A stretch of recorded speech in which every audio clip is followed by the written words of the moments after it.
Buenos días con todos.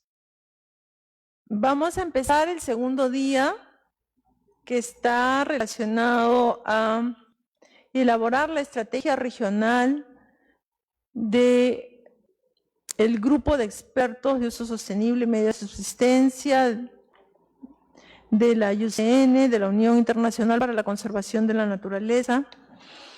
Y ahora nos va a corresponder hacer unas presentaciones muy generales de la estrategia global de SULI, ¿sí? Que la va a hacer la doctora Rosy Coney, y la presentación de unas encuestas que se realizaron entre los asistentes del grupo abierto, como también los expertos, que fueron más de 20 expertos, a nivel de los participantes, y compartiendo ya esos resultados en la segunda parte de la mañana, después del coffee o del té, del intermedio de café o té, vamos a separarnos en dos grupos. Un grupo que va a ver todo lo relacionado a uso sostenible, comercio legal y también comercio ilegal. Y el otro grupo que va a ser casa de subsistencia y carne de monte, que va a ser el grupo 2.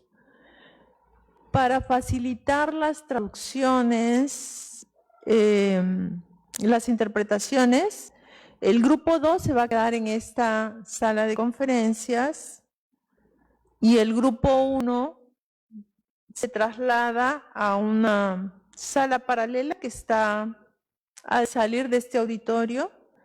Ahí va a estar el grupo 1 y van a haber presentaciones de 15 minutos relacionados con el objetivo de cada grupo hasta la 1 de la tarde.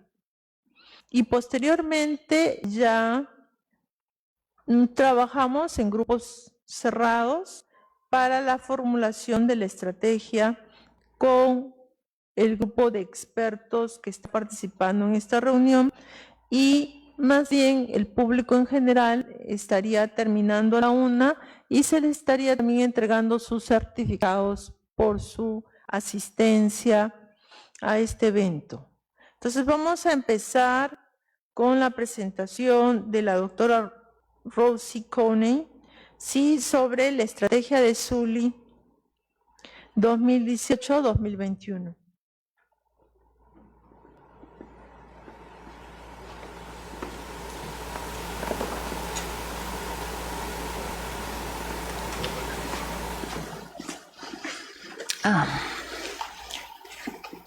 Marina, do you know where the clicker is?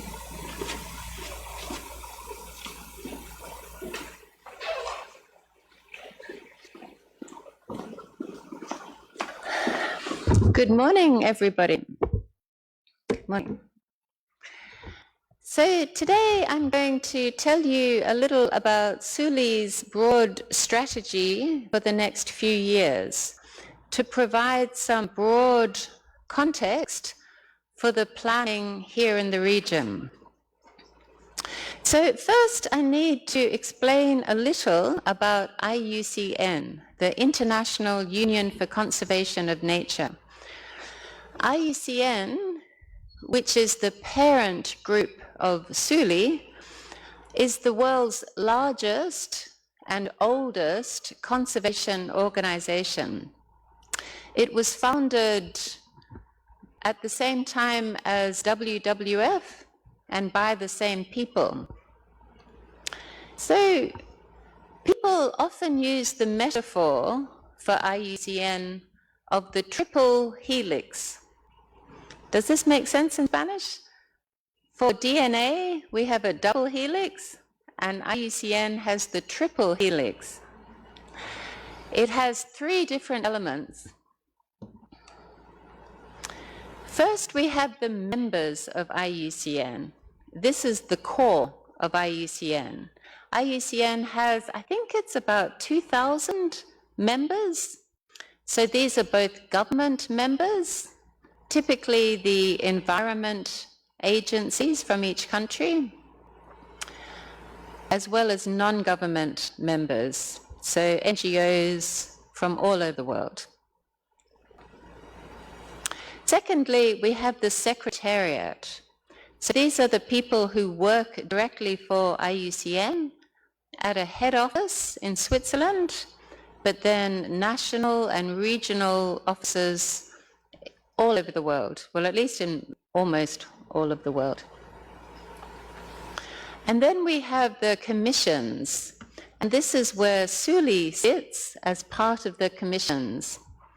So the commissions bring together voluntary experts on a huge range of topics. And this is really, I think, something that is quite unique to IUCN, that it can draw on this very broad array of technical expertise. So there are 6 commissions. There are 6 commissions. We have these 4 on environmental law, on ecosystem management, education and communication, and on protected areas.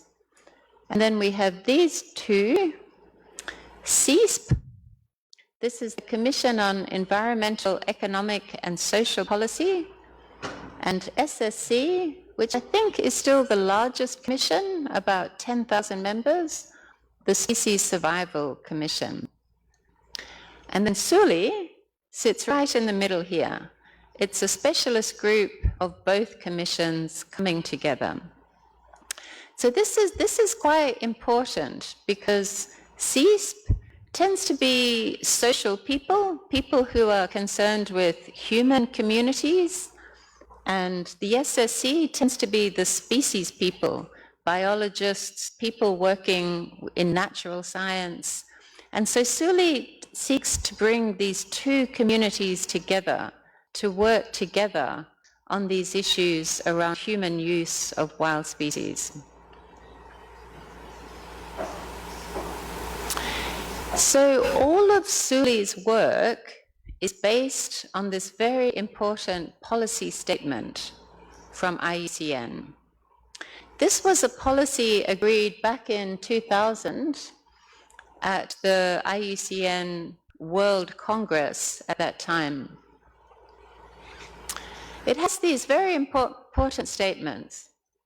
First, both consumptive and non-consumptive use of biological diversity are fundamental to the economies, cultures, and well-being of all nations and peoples. Secondly, this use of wild living resources, if sustainable, is an important conservation tool because the social and economic benefits derived from such use provide incentives for people to conserve them. So this statement it didn't come from nowhere. It came from a long process of consultation among the regional officers of IUCN and developing a whole set of case studies looking at use of wild resources. So this has been agreed by the whole IUCN body and is the foundation of our work. So let's come to SULI now. So SULI, Sustainable Use and Livelihood Specialist Group, it started in 2012. So it's quite a recent specialist group. But before SULI, for many years, there was the Sustainable Use Specialist Group, which was different because it was only an SSC specialist group. So we are still a fairly new group within IUCN. So this is our first strategic plan that we have at the moment, and we've adopted this vision that thriving wild species provide diverse and equitable benefits to people who are motivated and empowered to protect and conserve them. And our mission is for nature and for people, building global understanding on sustainable use of wildlife. So there's a few important points to notice here. So for nature, for people, SUL is very much about both, seeking to support people, and particularly the rural communities who live with wildlife, and seeking to support conservation. So not one at the expense of the other, but really trying to find those solutions that can work for both.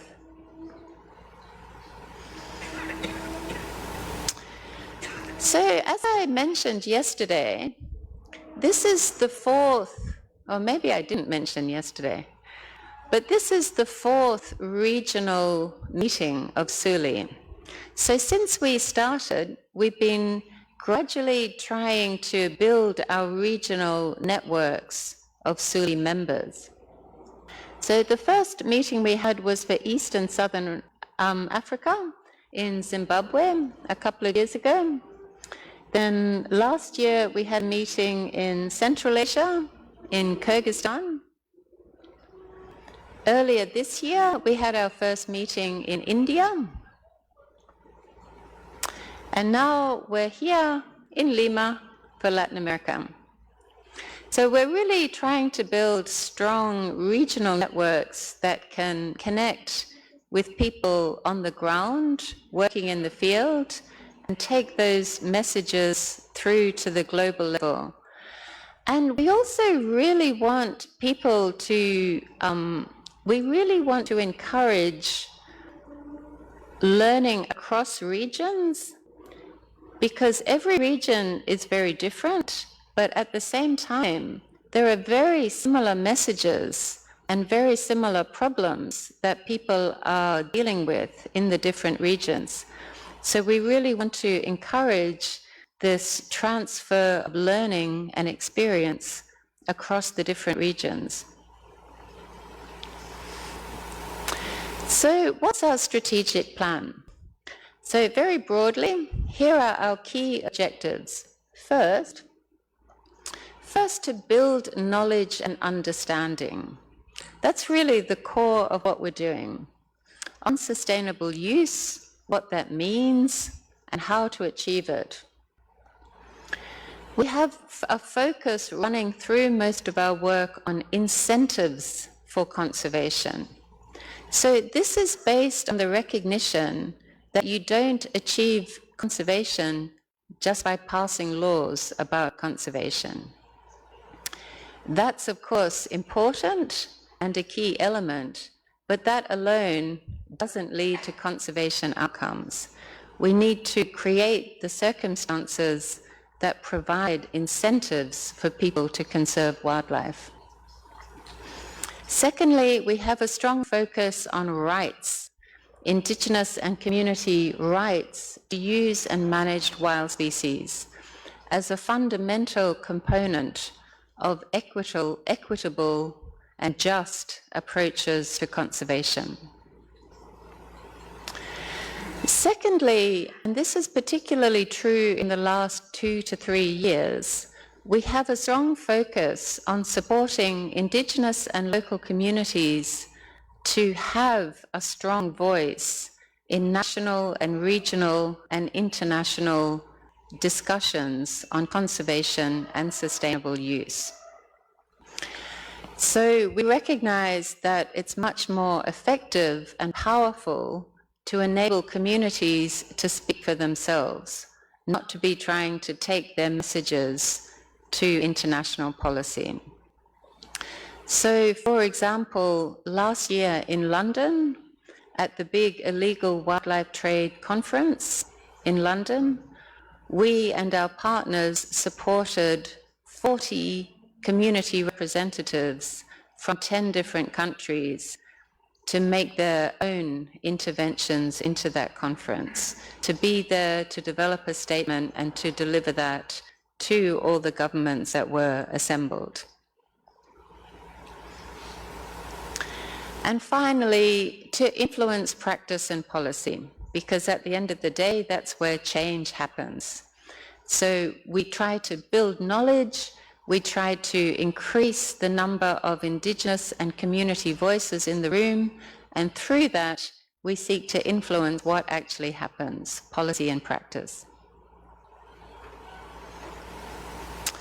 So how do we do that? We develop knowledge products and resources. So these are a few examples of studies and briefing papers. The resolution is too hard to read this, but 2 of these are on hunting, and 1 of these is on wildlife trade. So we pull together knowledge and make it accessible to decision makers. Secondly, communicating and convening. So these are 2 examples of meetings that we've held to bring together knowledge and to pull together recommendations which we can then use to influence policy. So we have a strong focus on bringing people together, on convening, in order to build our knowledge on a topic and then be able to influence policy and communicate on that basis. Thirdly, and relatedly, we provide technical inputs and support to stakeholders and policy processes. So we work with a whole range of policy processes, like these illegal wildlife trade conferences, like CITES, the Conference on International Trade in Endangered Species, and the CBD, the Convention on Biological Diversity, and some other smaller processes as well. So this, for example, on the far right there is a document called Wildlife, Wild Livelihoods, which we prepared for UNEP, the United Nations Environment Programme, last year. And that was an input into the UN Environment Assembly. And that's a summary of findings from research on what factors support and enable community wildlife management. And actually, that document is available in Spanish, I think.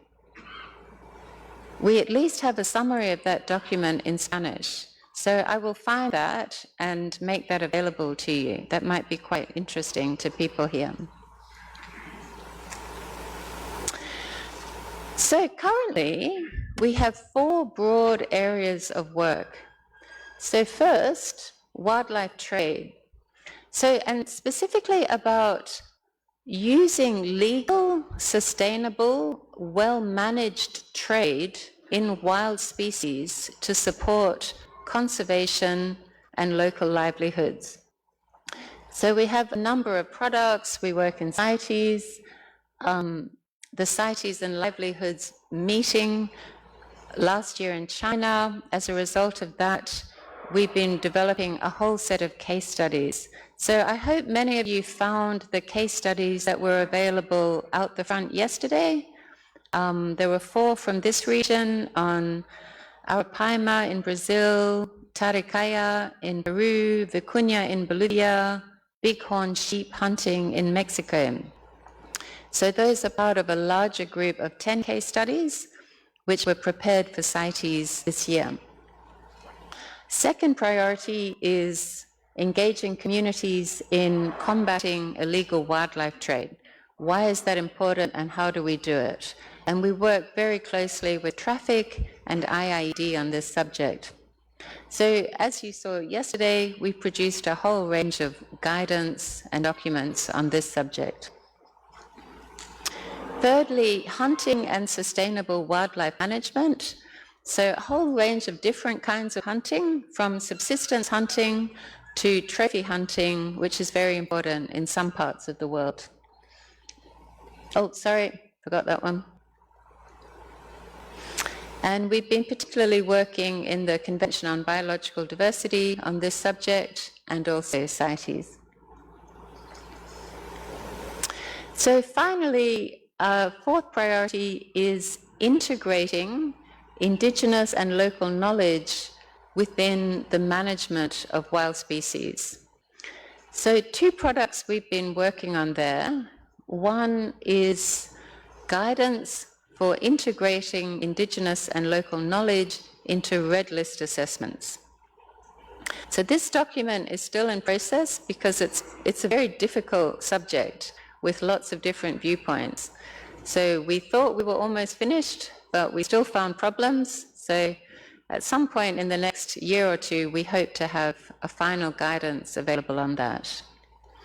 And a second project there, which we've been working on, is looking at fisheries management and integrating Indigenous and local knowledge into fisheries management. And we have a set of case studies which are in the final stages of preparation now, pulling together current experiences on how to do that from around the world. So in terms of planning for Suli work in this region, this is just a broad framework. There's lots of scope to add additional issues that are specific to this region. So please feel free to extend this strategic framework if there are other issues that are more important here.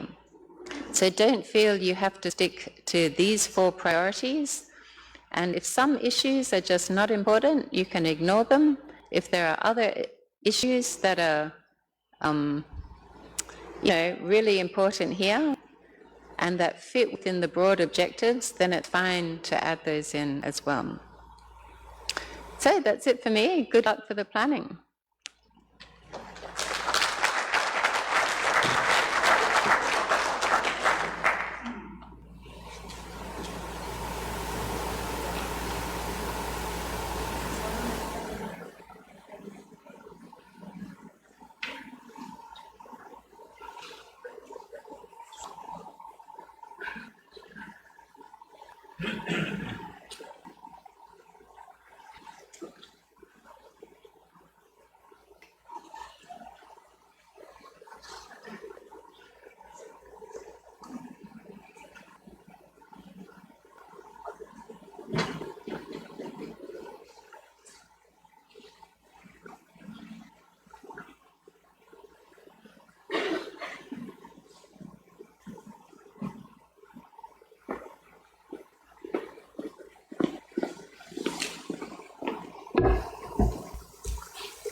Bueno,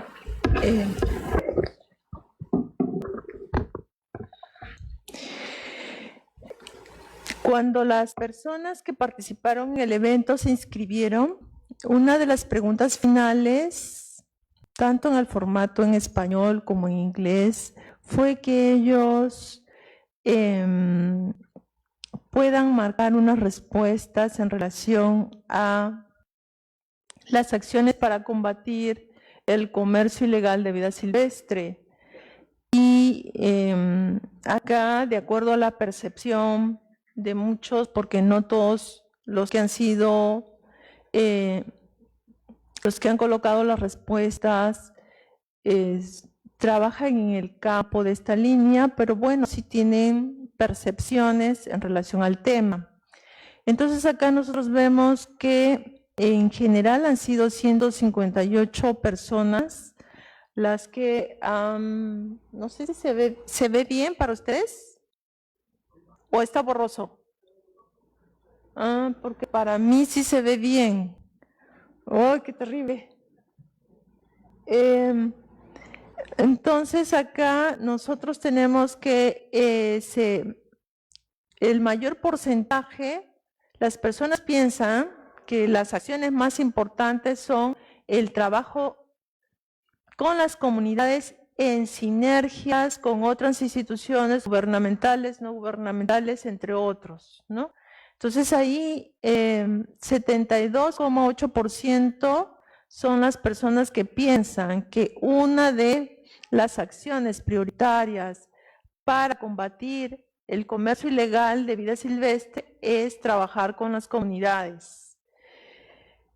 Y otra de las acciones que también han colocado son las que que siguen porcentaje de importancia, son las sanciones penales y administrativas, seguido por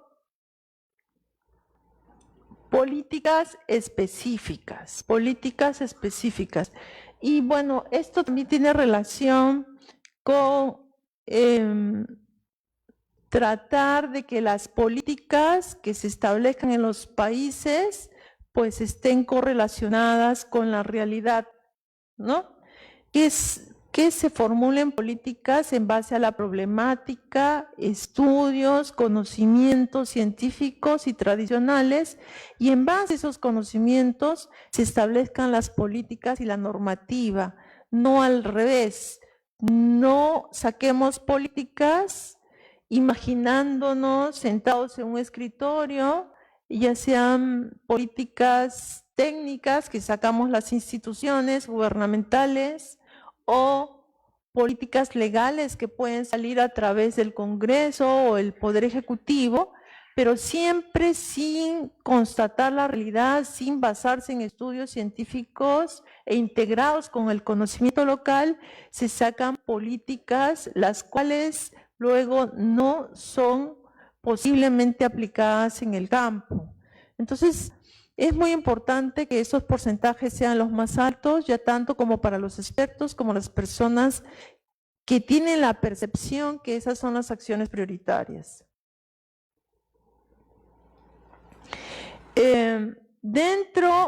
Otra de las preguntas a considerar fueron cómo es qué acciones, en este caso es el grupo de personas de habla inglesa que también ha coincidido, ¿sí?, en la primera acción importante. Las sinergias, el trabajo con las comunidades, ¿sí? Y a diferencia del otro grupo, tenemos acá el mejoramiento de la gobernanza y la creación de incentivos. Estos son los países que han participado. Luego se hizo una encuesta especialmente para los países que son expertos, cuyos representantes vienen ya sean de comunidades o expertos en los diferentes campos de la academia, de la UCN o de otras instituciones, los cuales fueron convocados para que puedan darnos información en relación a su expertise y las acciones que se deben de implementar. Entonces, la gran mayoría de las personas que han sido convocados, aproximadamente 30, pero los que nos han dado las respuestas han sido 21, y la gran parte de ellos pues trabaja con uso sostenible y medios de subsistencia, es más del 40%. Cuando se les dijo que nos den recomendaciones para construir el conocimiento y el entendimiento sobre el uso sostenible y cómo arribar a entre las fuerzas que ellos nos están diciendo es que debiéramos de trabajar en la sistematización, sí, del manejo tradicional, del conocimiento tradicional, para que pueda ser integrado, sí, con el conocimiento científico y aplicar en la gestión. También se necesita que haya una influencia no solamente local, sino global y nacional, para tener el soporte de gobiernos y organizaciones no gubernamentales.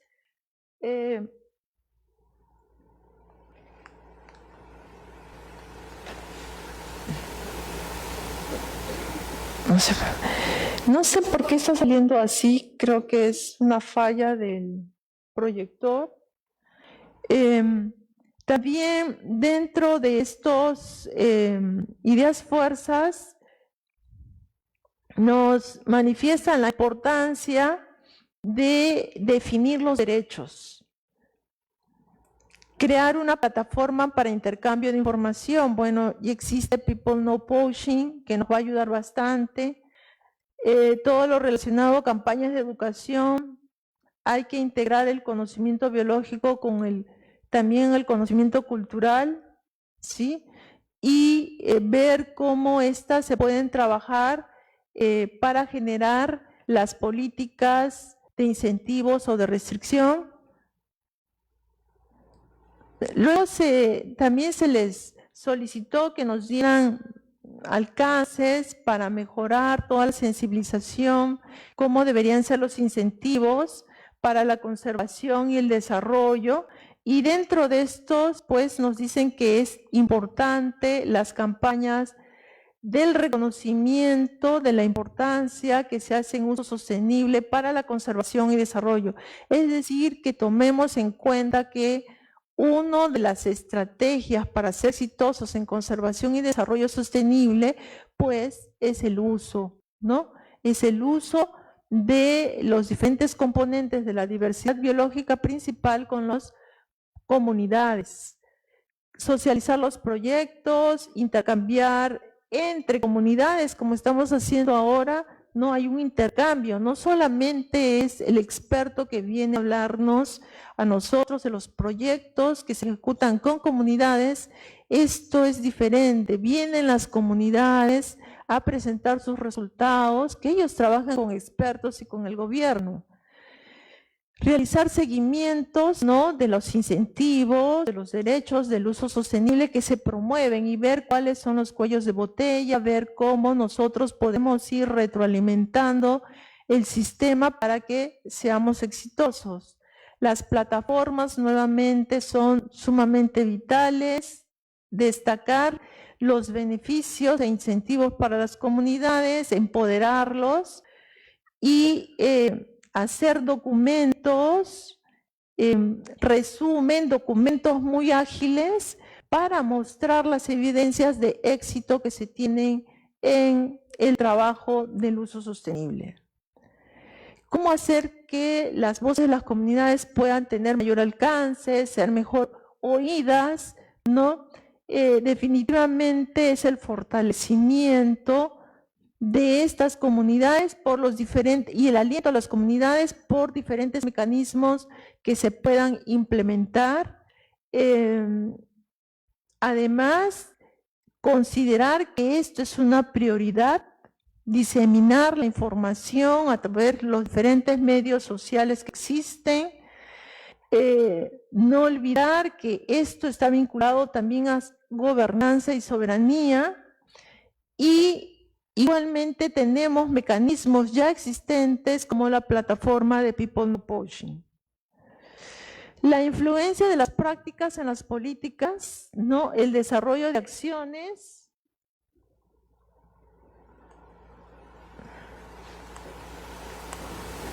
El desarrollo de acciones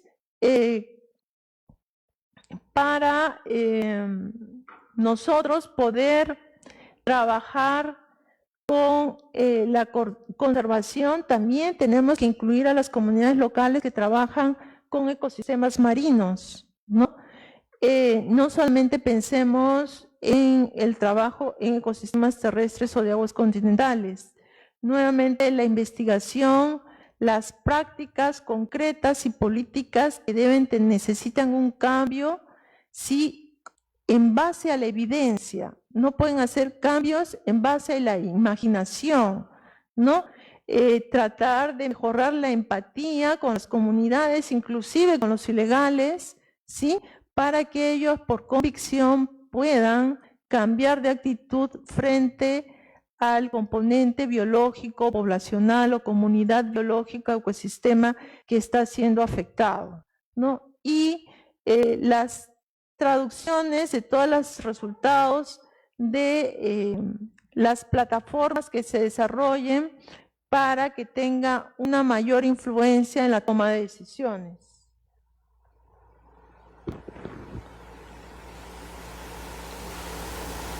Luego hay preguntas también relacionadas con las actividades que estarían enlazadas a las prioridades globales, las cuales las estaremos discutiendo ya en el grupo de la tarde. Esto más o menos es como un resumen de los resultados de las encuestas, y por el tiempo no vamos a poder desarrollar todo, pero se les va a entregar a cada uno de ustedes para ya la ejecución del taller los resultados de las encuestas para que nos sirva como insumo para el trabajo de la tarde. También se les hizo unas preguntas: ¿qué redes podríamos formar tanto en el comercio de mascotas, productos de la vida silvestre, carne de monte, caza? Y bueno, acá se entiende que ellos colocan las especies que ustedes pueden ver ahí, ¿sí? Para trabajo con mascotas, definitivamente los citácidos, ¿no? Y a los felinos y primates también consideran especies marinas. Para el trabajo de productos de la vida silvestre, en el caso de nuestra región, pues tenemos un gran problema con el tráfico de fibra de vicuña, de huevos de tortugas, especies marinas también, tortugas marinas. Entonces, lo que dicen los expertos es que se deben de comenzar a formar redes en la región con todas las instituciones que estén trabajando en investigación, trabajando en manejo, trabajando en aspectos sociales. La idea es interconectarnos para ver cómo hacemos las sinergias, igual en carne de monte, ¿sí? Con sachabaca, tapirus terrestris, los pecaríes, ¿sí? Especies marinas como el cucumber, tortugas, el caimán yacaré, la tirrostris, el paiche o arapaima gigas. Pero esto también incluye que los expertos no están considerando únicamente las especies o las poblaciones de las especies que compartimos y hacer sinergias, sino principalmente también trabajar en su hábitat, ¿no? En sus hábitats. Y para terminar,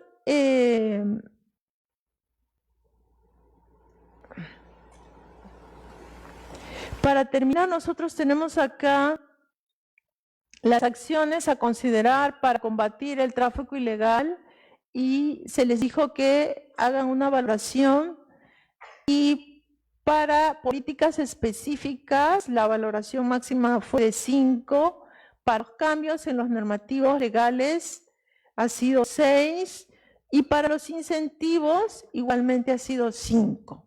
Entonces, este es como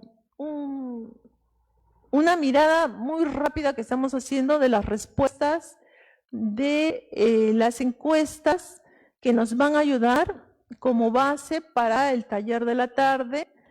Ustedes van a tener el documento completo y de repente al final van a salir cosas más innovadoras, más resumidas. Ya eso se va a ir trabajando face to face, ¿no? Acá, en el grupo de trabajo donde vamos a poder interactuar mejor. Ahora pasamos, por favor, a un breve café, té en las afueras del auditorio, y luego ya pasan a las exposiciones grupales. Vamos a tratar de que todo esto termine a la 1 de la tarde. Y vamos a tratar de mejorar para las ponencias de la tarde, debe ser que está fallando algo con la interconexión porque no está claro. Eso para la tarde ya lo vamos a tener arreglado. Muchas gracias.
I'm gonna check. Okay. Yeah.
Estimados asistentes, vamos a empezar con los grupos paralelos. Aquí tendremos la presentación de la doctora Natalie y en la sala 3 y 4, sala auxiliar, tendremos a la doctora Marina.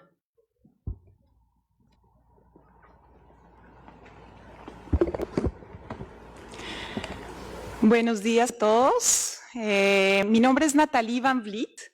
Trabajo para el CIFOR. CIFOR es Center for International Forestry Research, que está basado en Indonesia, pero trabajamos en varias partes del mundo. I'm going to speak in English. Is everyone having the translation? Do you have the translation equipment? The reason I'm speaking in English is because we have in this group participants from Brazil, French Guyana, Guyana that don't speak Spanish, so I would like to speak English to them, if you don't mind, and then if you can use the translation system, that would be great. Yes. Okay, so in our group, this is group 2. In our group, we will focus on subsistence hunting and wild meat. The reason why we have this group is because this topic has been identified as one of the key topics that the SULI group in Latin America and Caribbean want to be working on. Okay, so this is our special moment for those interested in this topic to actually contribute. And what we will be doing in the morning is actually to listen to some of the expertise and experiences from different parts of Latin America and the Caribbean, already starting to identify top priority issues that our SULI group will be working on in the next years. In the afternoon, we have a closed session where SULI members will actually define our group strategy. Okay, but this morning it's an open session and we will be inviting speakers from different parts of Latin America. As I said, Guyana, Ecuador, Peru, Chile, French Guyana, and Brazil. Yes. So I am just going to facilitate this session, but I don't have a presentation myself. So I would like to invite first, Uncle Tony to join me here. So Tony is going to present the results of a regional community representatives workshop that was held in a community called Aishalton in Guyana. This community workshop was held in September, just a month ago, and the idea of that workshop was to have a community perspective to the topic of subsistence hunting and wild meat. So before we actually start with different presentations, I would like to invite Tony to give us a feedback from that meeting. It was a very, very important meeting, and the communities came up with a Community Voices document that Tony will read out loud to us. This Community Voices document has very strong recommendations, and I invite you to be very careful to what Tony will read to us. Oops, sorry. So, do you want to read it here? Yeah, I want to read it.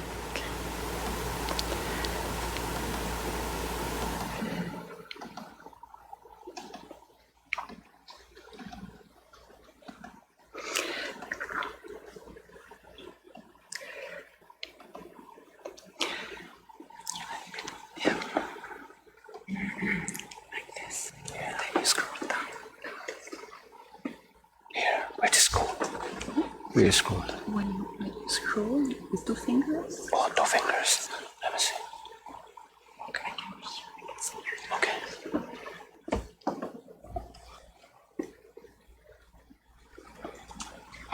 Okay, good morning. I'm very proud to know that the result that I'm reading here was held in my community down in the southern part of Guyana. So, Community Voices document. We, the communities from Peru, Brazil, Guyana, Colombia, French Guyana, and Suriname, have met from the 8th to the 10th of September 2019 in Aishalton Village, South Rupununi, Guyana. We have shared, discussed, and reached an agreement on a set of actions related to wild meat and subsistence hunting from the perspective of indigenous and local communities. We acknowledge that despite the specifics of our diverse culture and social and environmental contexts in which we live, we share a common goal. We all strongly believe that our land and resources are our riches, our heritage, and sometimes constitute the basis of our culture and lives. About the importance of wild meat and subsistence hunting for our communities. Our forefathers and parents have lived with wildlife for generations. We have inherited from them an immense set of skills and ancestral knowledge on gathering, farming, hunting, and fishing, which continue to form the basis of our livelihood. As all human beings, we are going through social changes that have affected our values, attitudes, beliefs, practices, and ways of life. Despite this, our aim and wish is for us to continue hunting in a sustainable way for food in our territories. Subsistence hunting is indeed essential for our local livelihoods. It contributes to the need to feed our families, to share during community working sessions, for traditional, religious, cultural, and social events and ceremonies, for medicinal purposes, and as a source of some income. Sharing of wild meat strengthens our social relations. We stress the fact that our definition of subsistence hunting includes the possibility to sell the surplus of wild meat to satisfy our basic family needs. About the challenges we face. We observe that over the last 20 years, in many locations, wildlife has become more difficult to find.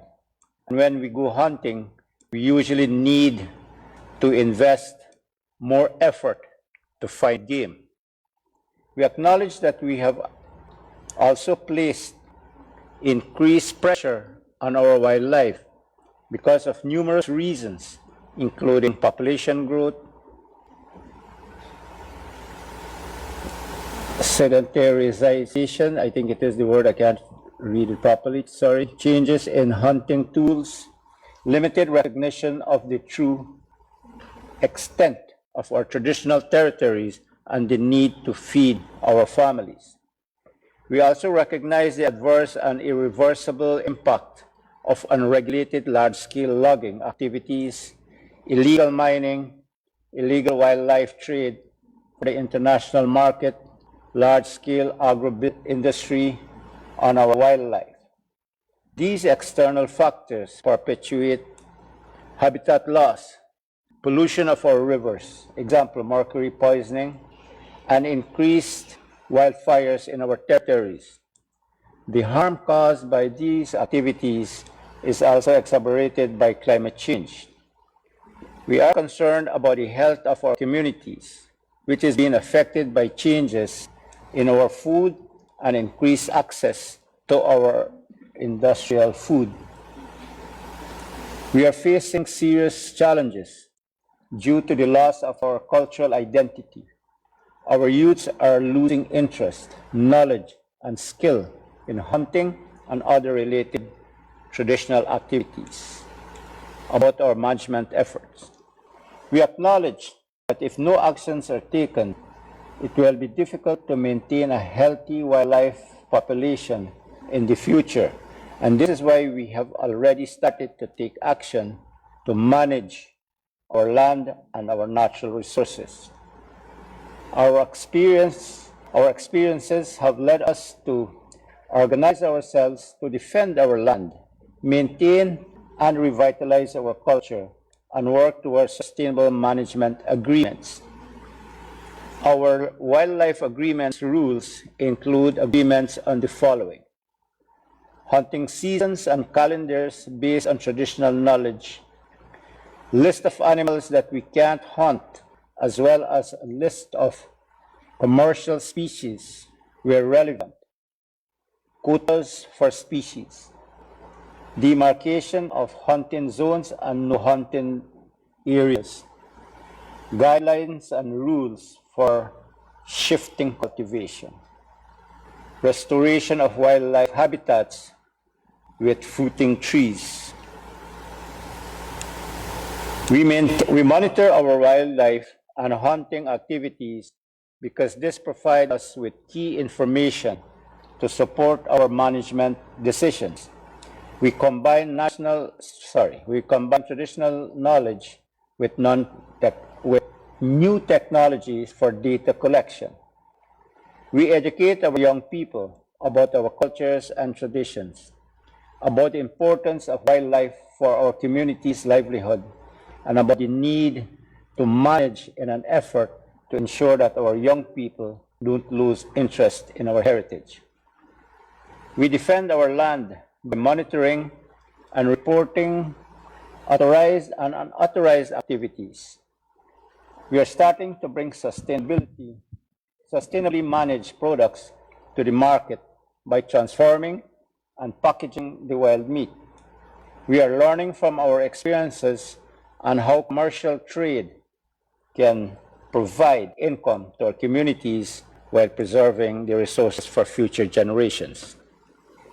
We are also adapting our activities to the realities of our environment by producing other sources of income and investing in other productive systems, example, fruits, poultry, handicraft, and ecotourism. Our experiences show that successful management is based on the following four fundamental principles. 1. Land security. We are convinced that land security increases our capacity to manage our resources sustainably and defend our culture. We can protect our resources if we can't protect our resources if we are not the owners and the guardians of our land. Territorial autonomy to decide and to control our land is necessary. 2. Unity and self-organization. Being organized has helped us empower our community, provide more visibility to our goals and activities at different levels, and has allowed to communicate and partner better with other stakeholders. Legal recognition. We cannot protect our land alone, and we need the recognition from the central governments. We need their support to fight illegal activities and to promote sustainable use. It is our right to be consulted about, participation in, and contribute to decisions affecting our collective lives.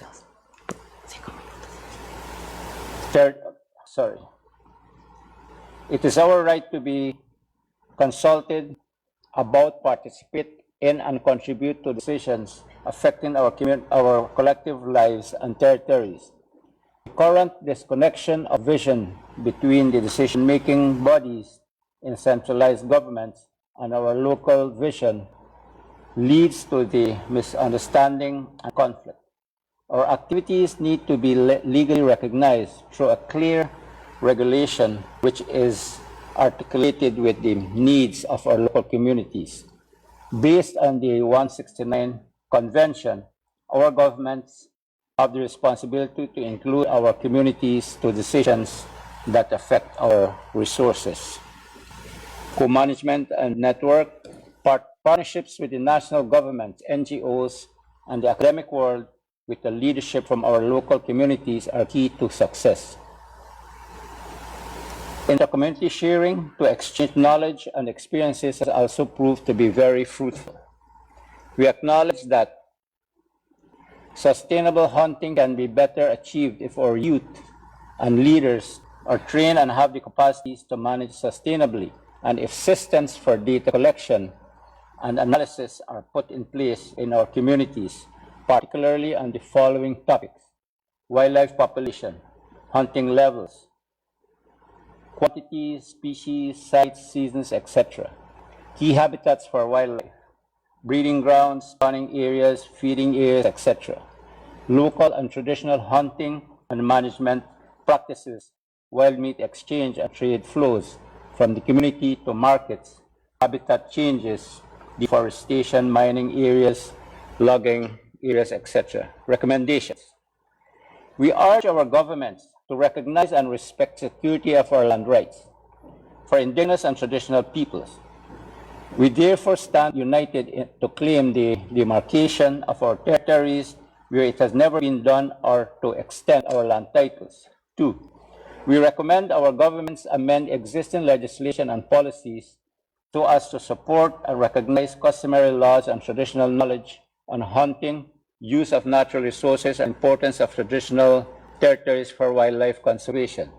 3, we recommend our governments to uphold their responsibility of being inclusive in the development of policies which involve indigenous peoples and be respectful of the principles of free, prior, and informed consent, particularly when large-scale productive projects are authorized in or around our territories. 4, we recommend our governments to formally recognize indigenous peoples' self-designated governance institutions to ensure effective protection of customary use of biological resources. We recommend that measures be taken to ensure that the management of protected areas, A, respect indigenous peoples' customary land tenure and resource management systems, be consistent with indigenous peoples' right in domestic and international law. 6, we recommend our government and the international community increase their support to locally driven sustainable hunting initiatives, particularly through technical support and financial resources for monitoring and management. So that is what came out of that meeting in my community. Thank you so much.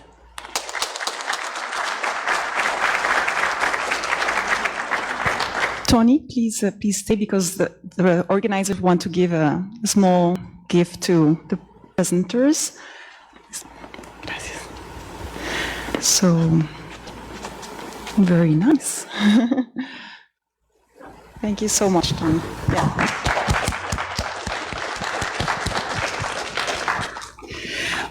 Okay, so these messages are very important. They are very important because from our Suli perspective, the participants to that community representatives meeting, they are part of our Suli group. They are providing us very key topics in which I think, as Suli members, we need to be focusing in the next years. They're providing a lot of information about the issues they face, as you heard, but they're not just crossing their arms saying, oh my God, we have so many problems, so many problems. No, they're doing things already. They're implementing things on the ground. They are managers. They have experience in managing, and I think we need to learn a lot from what has already been done and is being done by local communities across Latin America and the Caribbean. They also have very strong recommendations, particularly to their own governments, in terms of recognition of their entities, their territories, their land, and their rights as managers and users of the resource. So I think those are very key aspects. Another aspect that I think is very important too is also the fact that being united and organized from their experience has helped them be much more successful in terms of managing, in terms of being heard in different arenas. So those are, I think, some of the key messages that were shared during that meeting. Just for your knowledge, this group that met in Guyana is now a group, a constituted group. It was the first time they were meeting. Now it has become a group of indigenous and local community representatives that will be meeting over time. So it's not like one-time event, it's going to happen again. And if you have ideas of community representatives that would like to participate to the next meeting, please share the information with us, because we're looking for more examples and more participants to these community representatives meeting. Okay, so thank you very much, Tony. Thank you so much to all the group from Aishalton who organized, Maki who's here too, who organized this event in Guyana. I don't know if you have questions about this workshop that you would like to ask before we move on. Questions or comments? Okay. No questions? No? Okay, so if you notice that you have a question next time, don't worry. I mean, we're not, I would like this group discussion to be very flexible. So if you have a question that arises as we move on, please raise your hand and we can discuss that as we move on, okay? So now I'm going to give the floor to Richard Botmer, who's going to come back to what he presented yesterday, but focusing on a particular aspect that he wants us to listen a bit more and learn more about what, yes, their experience here in Peru. Richard? Yes.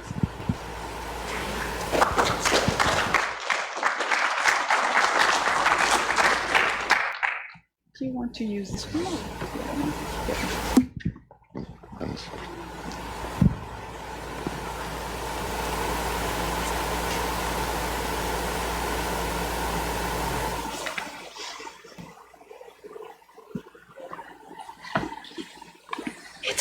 It only has like 50 minutes. I will let you know 5 minutes. Buenos dias. Good morning. I will also speak in English in order to continue the meeting and have everybody able to understand. Oh, and that was really a great presentation, the one we just heard, with the results from the meeting in Guyana and the participation of communities, which is so key. And if we also look at the presentation earlier by Rosie, one of the main goals of SULI is build knowledge and understanding on sustainable use. And that was number one. Number two, to boost indigenous and local voices. We just heard that one. That was excellent. And so it's this first one that I'd like to talk a little bit about today. Is over many years in the Tamchiaco-Tawayo Community Reserve, in the Pacayas-America National Reserve, in the Pucocoro National Reserve, the Ampayaco area, the Yavari and the Yavari-Marie, there's been a lot of studies that have evaluated the sustainable use. And there's some key points which I think are pretty general here, which I'd like to talk to you about today. One of those are a species that are appropriate and species that are not appropriate. So let's begin with the species that are appropriate. These are what we found: the deer, the peccary, and the large rodents, such as the paca, the guti, and the capybara, among others. These animals have found, well, let me go back. These animals, if you think about them, the peccaries, the deer, and the large rodents, yeah? And then think about who likes to eat them. Not humans first, but we'll get to that later. What is it? The jaguar, the puma, the ocelot, the margay. These are the animals that everybody wants to eat out there. And so these animals have a problem. Everybody's chasing them all the time, wants to kill them. So they have different strategies. One, run away. That only works at certain points, especially with jaguar who is sitting there waiting to pounce on them. Okay, they're going to be eaten. So what these animals basically, yeah, okay, we'll accept it. We're going to be eaten. We have to look for another strategy, another type of adaptation. And that adaptation has to do with reproduction. Okay, we're going to be eaten. Well, the only way for us to survive then is we have to reproduce faster, right? And then a species can survive. Of course, this is all done through natural selection and evolution and things like that, and I'm putting it kind of in a human perspective here, but that's okay. So, these animals have developed what's known as a density-dependent response, which is a very technical term. What that means is, if there's a lot of predators out there, jaguars, pumas, and everything, eating these animals, their population starts to go down. And then as an adaptation, these animals kick in faster reproduction. And what we found through the research is they do this in many ways. They do this by females reproducing at a younger age. They do this by greater litter size. They do this by having a greater percent of females actively reproducing. And so there's these mechanisms to kick in that reproduction when they're being eaten a lot. And here comes people then, humans. Well, humans also like to eat these animals, right? And so humans are just another predator, if you think about it. You have to use some imagination now. You're a peccary. Now, if you're shot by a hunter or killed by a jaguar, doesn't matter, right? You're dead, you're dead. And so what happens is humans become another predator. And then how do the animals respond? Well, they respond in the same way as they do to the other predators.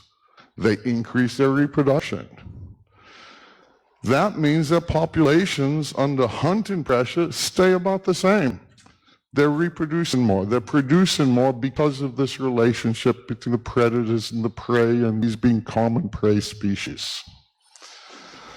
That means you can hunt them and the populations don't necessarily decrease. That's why they're appropriate. They have an adaptation which concurs with hunting. Then let's look at the species not appropriate. And let's focus on the two major ones that people have hunted in the past and in some places still hunt today, the tapir and the large rodents. Well, tapir and large rodents are not common prey species. The tapir, being a very large animal in the system, small animal for Africa, but in this system it's the mega animal. They have very big tusks. And so their defense is, one, they're very big, and two, if anybody tries to attack them, they'll kill them. So they are occasionally taken by predators, tapir, yes, but not like the other species. Primates. Well, primates have their natural defense by living in the trees. Well, and living in social groups that communicate. There's vocalizations for arboreal predators, vocalizations for terrestrial predators, and they move up and down, escaping and yelling and calling to each other, and they run away. So they're very uncommon prey species. But then comes hunters. Well, hunters can wait at a salt lick for tapirs, or shoot monkeys out of trees. That's a new predator, you see. This is a new predation for them. They don't have an adaptation. They have slow reproduction, and they can't speed that up because they're not adapted to predation. Their adaptation is to avoid predation. And because of that, for example, tapir and peccary, on average, 1 young every 2 years. Peccaries, 4 young every year. If you reproduce slowly, like the tapirs and the primates, you can't speed that up. The fastest you could reproduce is slow. And therefore you become very vulnerable. And where you do have hunting of tapirs and large primates, those populations then decrease because they're not adapted to that predator system, which then makes them very vulnerable to overhunting and not appropriate for sustainable use. Now, there's one thing which is really important here, and I don't fully understand it. the peccaries, the deer, and the large rodents. Those are big packages of meat. Those are relatively large animals, 20, 30, 40 kilograms, right? The key there, these animals that are preferred by the hunters. One, because they're a big packet of meat. You get a lot of meat. It's good. But most important, it tastes good. It's a good tasting meat. How did that happen? How did the jaguars, the pumas, make these animals taste good? That I can't answer, but they do. And so why this works here in Amazonia is because the animals that are more appropriate are the animals that provide big packages of meat that taste good. That's a perfect situation. The tapir, you know very well, heavy meat, black meat, lots of oil, it's not a preferred meat. The primates were much smaller packages. And so the species that are not appropriate are actually the ones that are not preferred so much. One because of the quality of the meat, and the other because of the quantity of the meat. So this system, this subsistence hunting in Amazonia is a system which tends towards sustainable use because of this. And so it's not that difficult. It's actually relatively easy because you're working on the species that people want and the ones that can be used most sustainably. Of course, any species needs limits. And we heard that very well today during the presentation, that yes, there has to be limits put on species, and those have to be determined through different, we call them sustainability models. There's lots of them out there. There's lots of arguments about which ones are better and which ones don't work and this and that and all that, but it's okay. But one thing is very important here. Subsistence hunting has to have good limits. Why? If you're out there and somebody comes along, conservation, and says, this community, you shouldn't hunt. But they can hunt sustainably, but you're telling them they shouldn't hunt. Who are you impacting? You're impacting the people, you're impacting the children. Because they can hunt, but you're telling them not to. That's food security, impacting food security. On the other side, say another person comes and says, yeah, you can hunt as much as you like, that's fine. Just keep hunting. And if it's not sustainable, well, it's going to impact the animals and the biodiversity. That's why it's important in subsistence hunting to get it right. It's very different than the sport hunting systems in South Africa, where you might have an area and the people decide, yes, you can hunt that elephant right there. That's very easy sustainability. But in subsistence hunting, it's food. You don't want to get it wrong on either side, which means we have to understand it. What we find is that current models are more, you have a greater confidence in current models than you do in future predictive models. Future predictive models have a lot of variables there which are going to change and you don't really know what's going to happen. A current model is what's the current situation? How many animals you have, what's the hunting pressure, what's their reproduction, and then it's very easy to say, okay, the current hunting appears sustainable, or no, it's not sustainable on a current model. Let me give you an example of that. It has to do a little bit with politics, and I cannot use Peru as an example today. So I have to use somewhere else. France. Who is the current president of France? It's that. We know that, right? We're confident of that. Who's the next president? You don't know. And you know there's a lot of models that try to predict that. They're called polls, right? Election polls. They put a lot of money into that, much, much more money than we put in sustainability models, and they still cannot get it right. That's the problem with the future models. So if you do a current model, and the community is hunting sustainably at the current level, what you don't say is, okay, in a future situation you can hunt more. No, you keep the limits at what the community needs. And if that's sustainable, then we know that's going to be sustainable for a period of time. So, 2 minutes. yeah. So I think it's important to understand the importance of trying to get subsistence hunting right. Limits. Hunting registers and catch unit effort. This is what the communities can do. By hunting registers, you can monitor wildlife because you're using that catch unit effort model. Communities out there, they're hunting, they can do that. So that again is a system that works so well together in the sustainability use.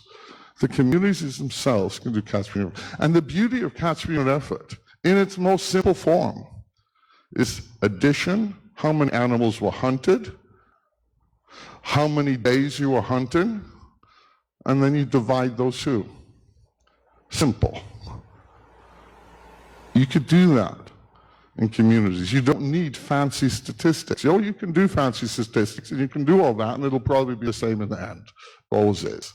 Then a very simple analysis, and that's the beauty of catch unit effort also. The communities themselves can do the addition and division and learn how to then monitor these animals in the future. Wildlife habitat. I think this is really one of the most important because this is where sustainable use is a conservation tool. There's different ways to conserve the Amazon. We can make a park, kick everybody out, have perfect conservation, right? Because conservation is a problem with people, no? Get rid of the people, perfect conservation. We know it doesn't work. Conflict. We know it doesn't work in most situations in the Amazon. Sustainable use. Where people are conserving the wildlife habitats. For what species? There's only about 10. White-lipped peccary, collar peccary, red-breasted deer, gray-breasted deer, etc. All right, that's it. That's food security. But for that, you have to conserve a habitat in order to have healthy populations. I always tell my students, okay, we've been in Amazon, you visit a few communities. Have you seen a grocery shop in these communities? No, there's none. Their grocery shop is a forest and the rivers, fish and bushmeat. And if these people, they want a healthy grocery shop. So how do you do that? One, don't let outsiders come in and take all your meat, right? So the grocery shop is full for you. Two, conserve habitats. Make sure the habitats are intact, then you have a healthy grocery shop. That's what we're going to get to. And in order to keep those habitats intact, in effect, what are you doing? You're conserving all of the species. The insects, the birds, the plants, the worms, the bacteria, they're all being conserved there. So you're conserving 99.9% of the species you don't use. For those key species, which is so important, that's Amazon conservation. That works. Kicking people off their traditional lands to make park doesn't work.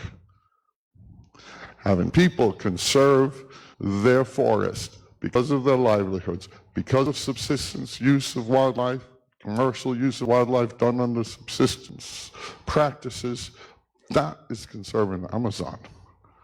That's the future. I want to say one more thing, because I know I have to finish. Okay. And I'm going to have to change the slide for that one. This has to do with what I talked about yesterday. We now have over 50% in Loreto. And it's going to increase that magical 60, I'm sure. What has happened here is it's a paradigm shift. It's a completely different reality than the 20th century disasters of overexploitation and all of that nonsense that went on. The people here created this. You can only get 50% if you have the government in agreement, the local people in agreement, and the NGOs in agreement. They have to work together, and that's what happened. And what did they create? It's starting to create a rural green economy, an economy based on sustainable use, ecotourism, everything we heard just a few minutes ago. That's what it's based on. And what does that do for the future? Okay, climate change. How does Amazon fit into climate change? Well, the way to help the climate, don't cut down the Amazon. Don't burn the Amazon. Keep it intact, keep it healthy. Have that carbon being taken out of the atmosphere and put in the trees. You know, in the Amazon, the trees are getting bigger, thicker, more wood, because there's more food, there's more carbon. Botanists have shown this. They're absorbing the carbon. You don't want to cut that down and release it, right? Second, who's conserving the Amazon? Well, we just talked about that. It's the local people out there who are conserving the Amazon because of sustainable use of resources. Thirdly, is now the Amazon's been impacted by climate change. Historic floods, historic droughts are happening. Who's been impacted there? The local people in their sustainable use. Sustainable use of bushmeat doesn't exist in flooded forests in the Amazon anymore because the species have been wiped out in the flooded forests because of intensive floods. Now you have a situation where the people who are conserving the Amazon have made that shift, have made that difference. I don't know if you guys have heard in different places, there's this anti-climate change group called Extinction Rebellion. They have a lot of protests in London and all over the place. What are they looking for? They're looking for a paradigm shift. They're looking for different reality in the future. Well, what happens, or what is happening and has happened to a great extent in the Peruvian Amazon is that already has happened and is happening. They don't need a protest like Extinction Rebellion because the paradigm shift is there. Things are taking a different reality in this 21st century, and we're at the beginning.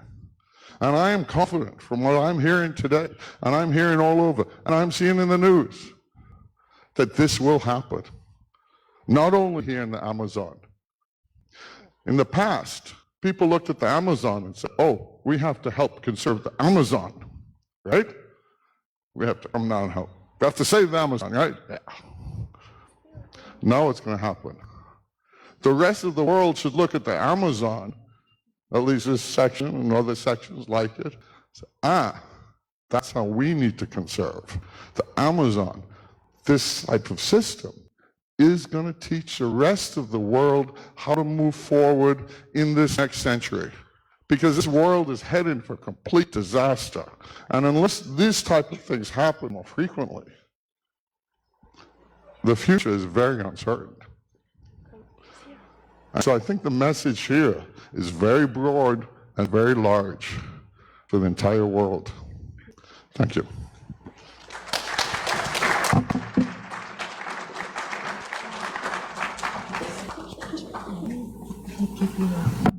Thank you so much, Richard. Thank you so much for the very interesting presentation. Yes, it's a different one. It looks nice. Yes. So thank you so much, Richard. I think one of the ideas that I thought was very interesting is the wildlife habitat part, because when we think of wildlife management, most of the time we think of managing the hunting, where we don't think about managing the habitats where wildlife is living. And I think there's a lot to be done and a lot of innovations to be learned from traditional knowledge too, on how to either manage habitats or restore habitats that have been degraded over time for several reasons. So I think this is a future direction of learning too. Thank you, Richard. Yeah. Sure.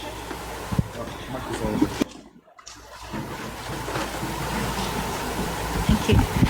Thanks, Richard. That was fascinating. Are any communities accessing carbon markets in Laurentian? No. I think it's because it's just difficult. It's two realities, carbon market and the whole thing there.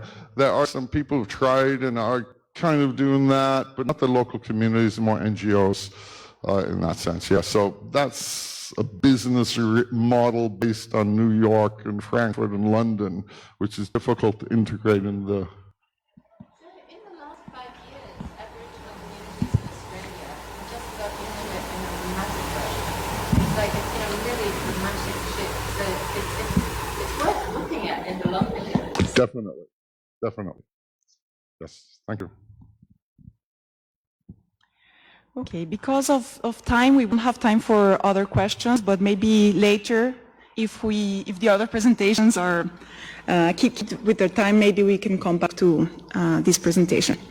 So now we are moving from from a more technical and biological perspective to more ecological and politics around sustainable use, and we're inviting participants from French Guiana to come and present, Cécile, Richard Hansen, and Raphaël. Thank you so much. For this one?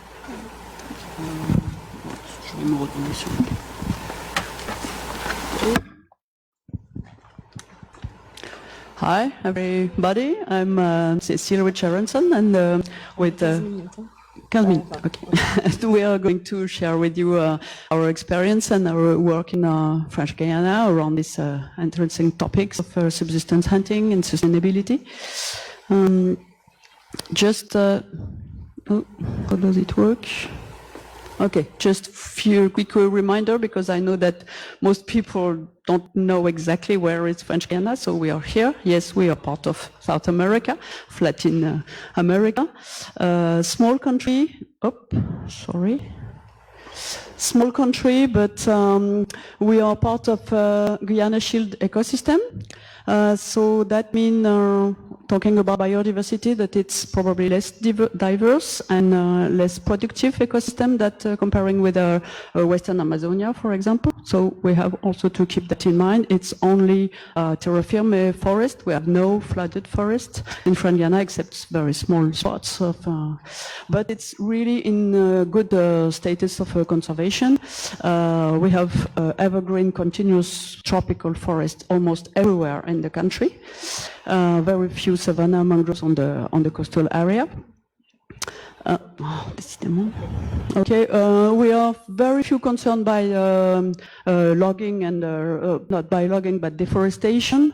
We have only a small part of the country which is impacted by logging, but it's under national control, so it's not deforestation. It's only in the northern part of the country. But we have a growing impact now of mining project, official mining project, as you can see here, and also illegal gold mining, of course. French Guiana has very low human occupation. As you can see, there is only one road, and you can see there are 60% of the population lives on the northern part, in 3 main cities, and in all the southern part you have no road, you have only some small villages, even very small cities that can be reached only by small plane and by boat. But we have this growing occupation of illegal gold miners that are not fixed, but every place that it's supposed to be gold, they can be there, and they have a strong impact.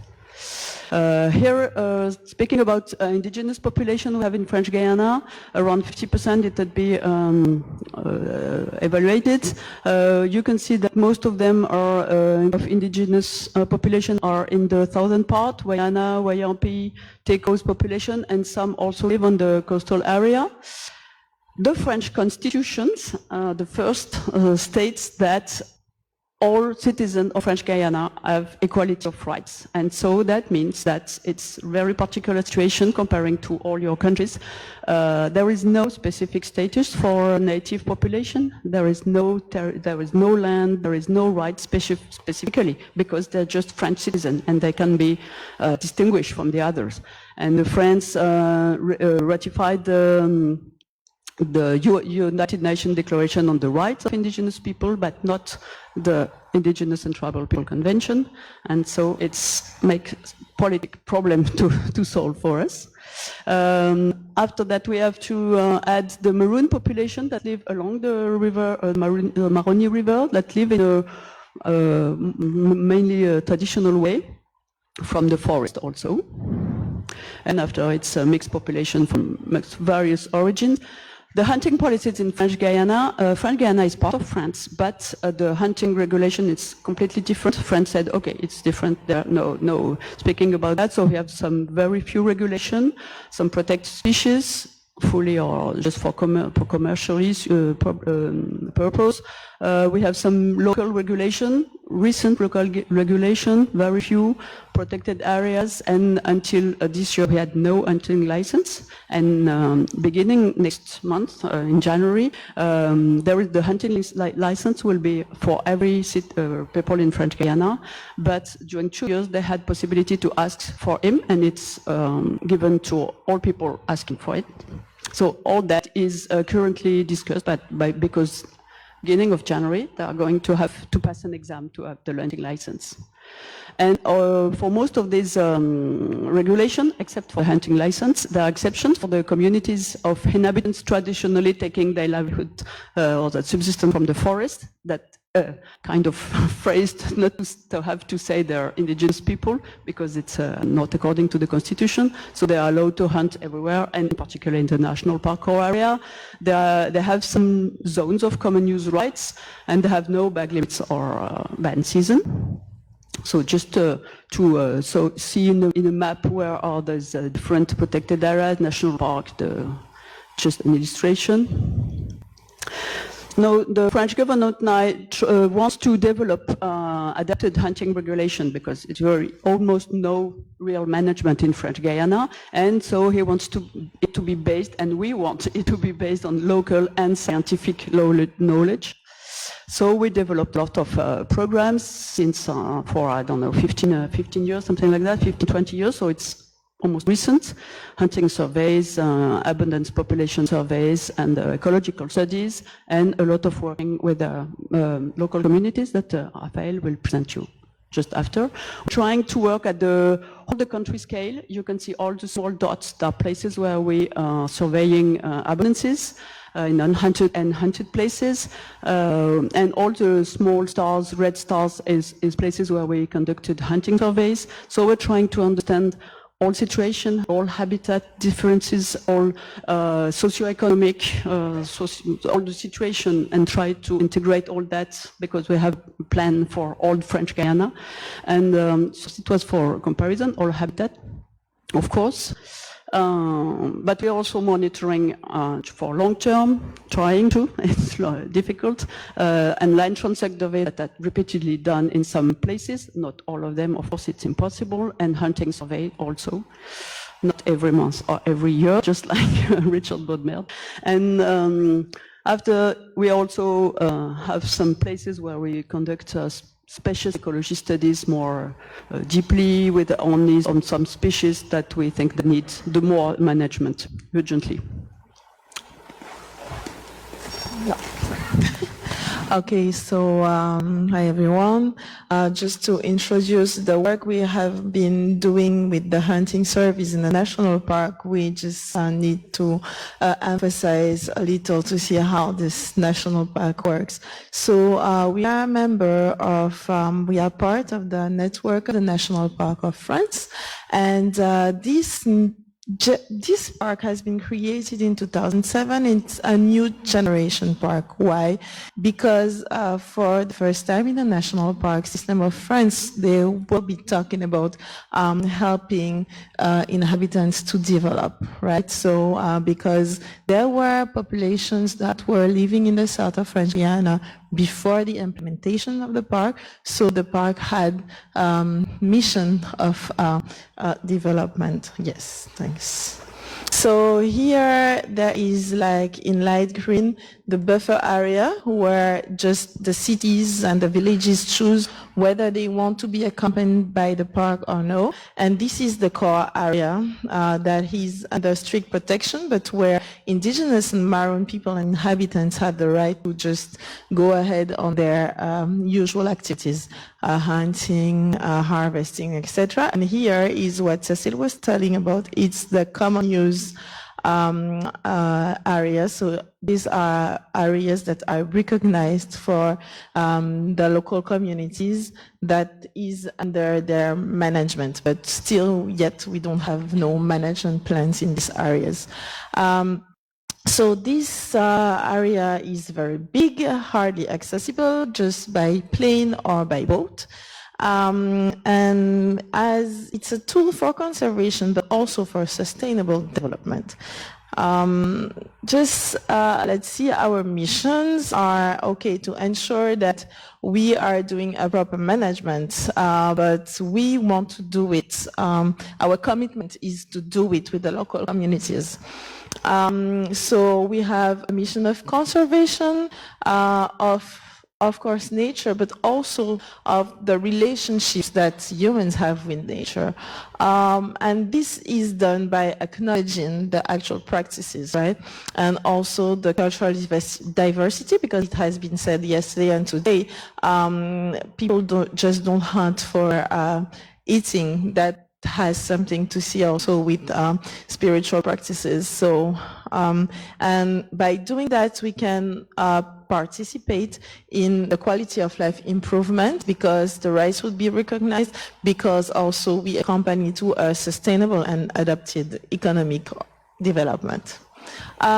Just to talk to you about, so you can see the scale of the hunting surveys that Cecile was telling us about. So this has been surveys held by inhabitants themselves, members of the communities that have been hired and trained to put in place these studies. And we don't see it very well, but no matter, just to tell that here in the Oyapock River, so it's the Brazilian border, almost all the hunters of the villages participated. So, and also on the Maroni River, which has the border with the Suriname, we have almost surveyed everyone. So the hunters were really happy to, okay, perfect. So the hunters wanted to be part of it because they knew that it would be a step towards the recognition of their actual practices. And what was funny is that we saw, of course, that the territories are just in French Guiana and in Brazil and also in Suriname. Here. So quickly coming to some results first of our study, very an overview about this hunting monitoring. We are beginning to analyze all that huge set of data at the French Guianan scale, and we compared a full hand of indices, something like 30 indices coming from this hunting surveys. And yes, we found and we compared two big hunting surveys 10 years apart. Yes, most of those indices showed increasing impact. We had just for example, hunting duration increasing, hunting distances increasing, until hunting area increasing, and we have decreasing hunting returns, body size preys, they shift to smaller preys, catch per unit effort, and we have a full hand of indices like that. But we also were interested by the hunters' incentive, the hunters' behaviors, and we could see that their behavior is not always optimal as predicted by optimal foraging theory, for example. According to their own their cultural differences, some are shifting preys, some are not, and some are preferring going further to find their favorite preys, and some are not. And this is very interesting, but because we want to understand how it works, also not only measuring the impact, it's not sufficient. We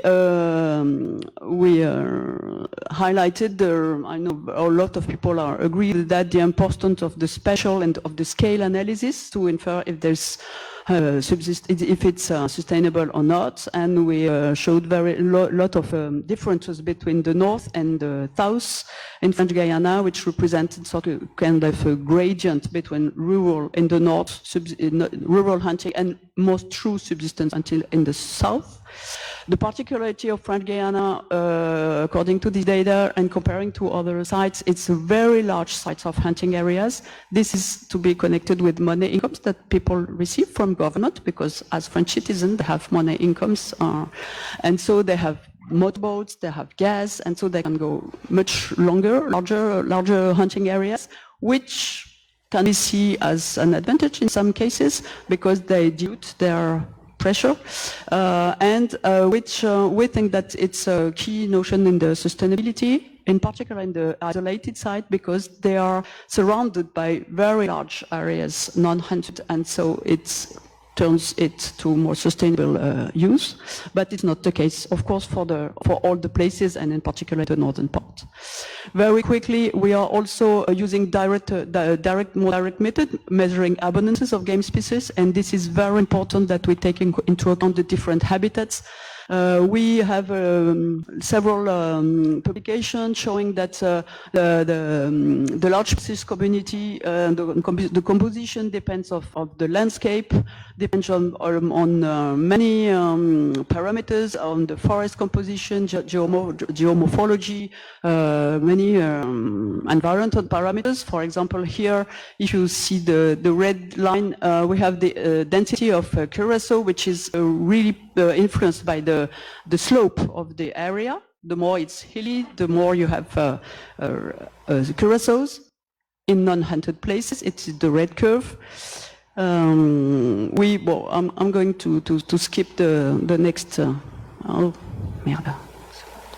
Okay, the past history left also is history on the society on the communities of animals. We had some places in French Guiana where, in a very past history, the forest kept here and it was disappeared in other parts, and we could see that in those places, in those study sites, the diversity is lower and the originality is higher. So there is a lot of things to understand the distribution of here, for example, very low area, very low abundances of spider monkey without any hunting pressure, and here very high abundances. We still have to find what are the drivers of that, and of course, hunting is a major influence on that. Here we have the map of hunting pressure in French Guiana, and this is very important when you want to infer sustainability or impact to compare with the rights to similar habitat. Of course, monitoring, long-term monitoring, we're just saying that on and on, is really important. Here we have two, and both kind of surveys are complementary. Here we can compare the survey from hunting survey, which is the proportion of white-legged peccaries among hunted mammals. Here it's index of abundance, so you can see the curve. Long term is necessary because you can see that it's not a permanent decrease, and we have some increase again, not related to hunting, I think, but So just to give you some perspective, because we've been talking about what we've been doing since a long time, we also, during our hunting and fishing service, saw that, okay, people just use the land, right? And if we need to understand the drivers, how do people hunt and why do they choose to do that or that, we should really approach it in a global way. So this is, but it needs people and money, right? So we've been setting up a program that is named Terra Makandi, that aims to target people's challenges and priorities into the management of natural resources and help them to have a scientific support to address their issues. So the step one was to train local mediators to define with the people the challenges and then their needs, and then produce a shared diagnosis on the state and uses on natural resources. And then the step forward, we hope so, will be to decide together within the national park, but also national institutions like the Ministry of Environment, management rules. So of course, all of that goes with the scientific support. So in conclusion, the challenges for the future, okay, there is this big discussion about what is subsistence in 2019. And we cannot talk only about indigenous or maroon livelihood, because you have people from the coast and you have people from the south, and they do not have the same hunting patterns. So we really need to clarify that. Also better define, as we said, the actual governance systems on hunting, because the practices are evolving faster than ecosystems, right? So understanding human drivers choose to take this or that prey. And of course, we do need ecological and biological data to improve our models. And well, the national park, I'm gonna preach for my church, right? But offers, because it's an official government institution, that really it's written in our missions to adapt the laws and the regulation with the reality of the practices. So it offers a nice experimental place to try to experiment and propose adaptations. And we would say that if you want to really adapt or put in place a legislative frame, the key is flexibility, because practices are changing, right? So the frame should not be like rigid, and should be, we should have something like where we can really adapt with subtle measures and stuff like that, which is not really easy. And so we, as we said, should just continue to have long-term monitorings and try to work in an adaptive way. Also pay attention that the measures are really appropriated, and they will be if it is something subtle that can change, and it's not like a law frame that will just frame everything. So, of course, the key role of the hunters in this policy making, which are not all the time taken into account. And that's the last one, thank you. And just to tell you, because we've told you that, okay, there is no recognition of indigenous people, right, officially in French Guiana, in France, by the way, but still the community voices are heard more and more, because there has been a traditional leaders council that has been implemented by decree in 2018. So it's official and recognized by France, and so there is a governmental recognition, even if they don't have the right to, it's just consultative, but still they are taken into account. And also there is a structuration and a visibility of the indigenous voices, and that has been, let us say, put under the light because of the opposition to a gold mining project. So things are getting better, and let's see what the future brings. Thank you.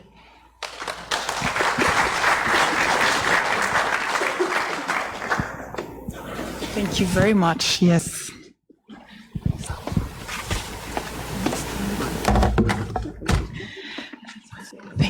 Gracias. Thank you so much, Cecile and Rafael. Oops. Yes. Thank you very much again, Cecile and Rafael. I think we can take a question if there is one question from the room, or comment. No? Fine. Thank you so much. Yes, Rosie, do you want to ask something? I'm just curious as to whether you have a feeling for the drivers of the unsustainable hunting that you've detected? Like what's changed in recent years? The drivers for the unsustainable hunting?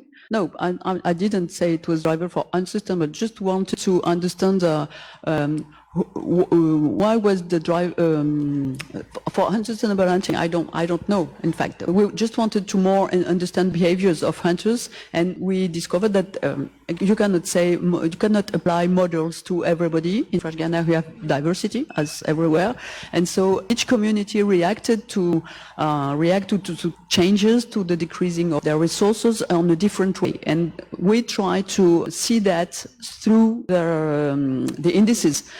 Some, as I said, prefer to continue pursuing their preferred praise even if they are farther, and some shift praise. And so it's difficult to put all that in models just because there is the human factor that is really difficult to model. And so I don't know if it's still unsustainable or not. For instance, we saw that we have an impact, a growing impact, yes, but perhaps it's going to stabilize after a while. For instance, we have 2-point comparison after 10 years. Yes, there is an impact, but for example, there are still vulnerable species. They are still hunting spider monkeys in their hunting areas. So if they are still hunting them, it means that there are still spider monkeys there. So it not went to a crash of a population, to a really. So perhaps it's not necessarily unsustainable. There is an impact and now we have to follow and to see if it's continue decreasing or if there will shift or if there will be stabilizing. It's a long time. Thank you so much, Cecilia, Rafael. So I think this nicely introduces us to, I think, one topic that will be very important for our group, and it's also the regulatory framework. And one thing that Rafael mentioned at the end was the word flexibility in frameworks, and laws are not so flexible by nature. And this is one of the problems that we encounter in terms of managing sustainably and adopting adaptive management strategies. And allowing for local specificities to be taken into consideration in national regulations. How do we make laws that apply in a country, but allow for local specificities to be recognized? I think they also gave us a nice task, perhaps for our SULI group, to start discussing the definition of subsistence hunting, because there is no definition of subsistence hunting. Each country has its own definition, which is more or less clear in the different frameworks. But I think one contribution that the SULI group could have, and I'm just putting this on the table for your consideration, would be to propose a definition of subsistence hunting. We have heard some inputs from the communities this morning. But I think it's worth discussing the topic a bit more, because policymakers are asking for recommendations on the topic. Okay, so we are going to move forward with the presentation from Anders. If you can come, thank you so much. He's going to present on governmental and local initiatives for conservation in Ecuador. Anders, if you can try to keep your time. So you would have some. Okay. Yeah.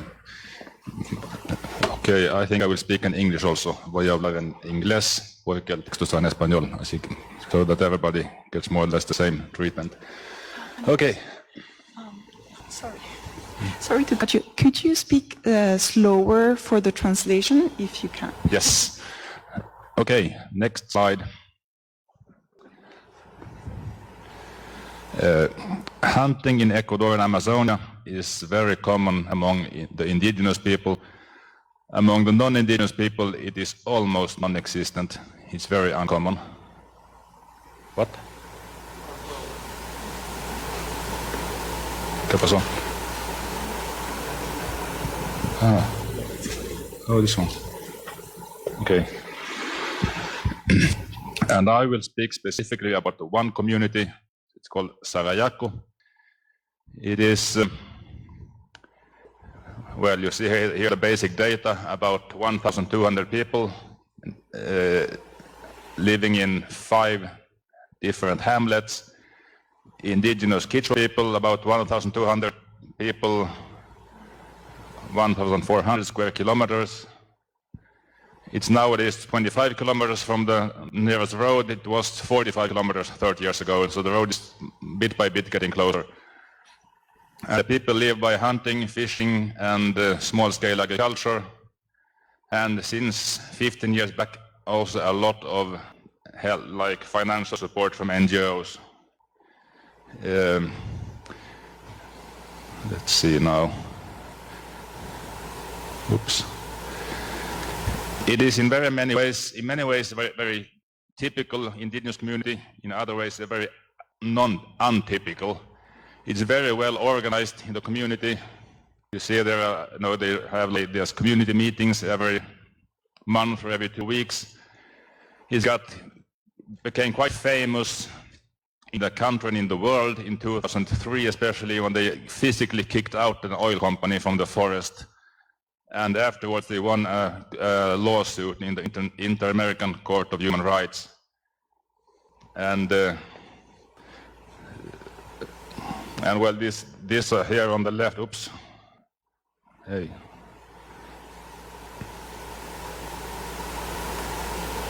Hey, how does this work? Where should I point this? And now I this technology.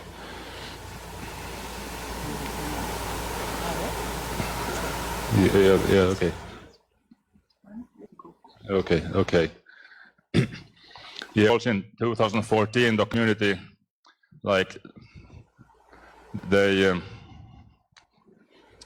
they received 3 internal political refugees, high-profile opposers to the government, and they got a lot of became quite famous for that.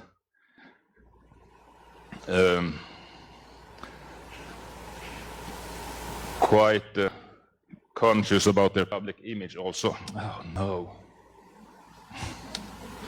What's this?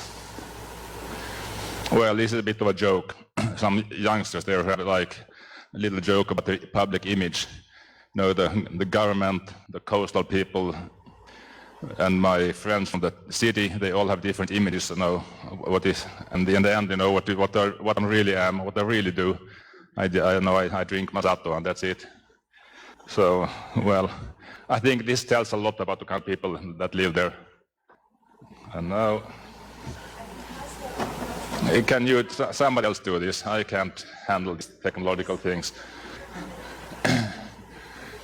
Well, but now to the hunting. Hunting is almost exclusively for local consumption. More than 60 species are hunted, including many species of birds and a few reptiles. Those species that Richard Bodmer said are appropriate for hunting, deer, peccaries, big rodents, constitute about 60 to 70% of the biomass hunted. But the rest are also very important because they are more common, smaller but more common. So if you go out in the forest, you might not find any deer, peccary, or large rodent, but you may find 3 small birds. So I would like to continue this discussion about those species also. I've collected data in 2 concentrated periods, quantitative data on hunting offtake, but I've also been continuously visiting the place since 1990. Okay, next. Yeah. When I started my research in 1998, well, there were very few animals left really near the settlements, especially of the large species, especially the primates.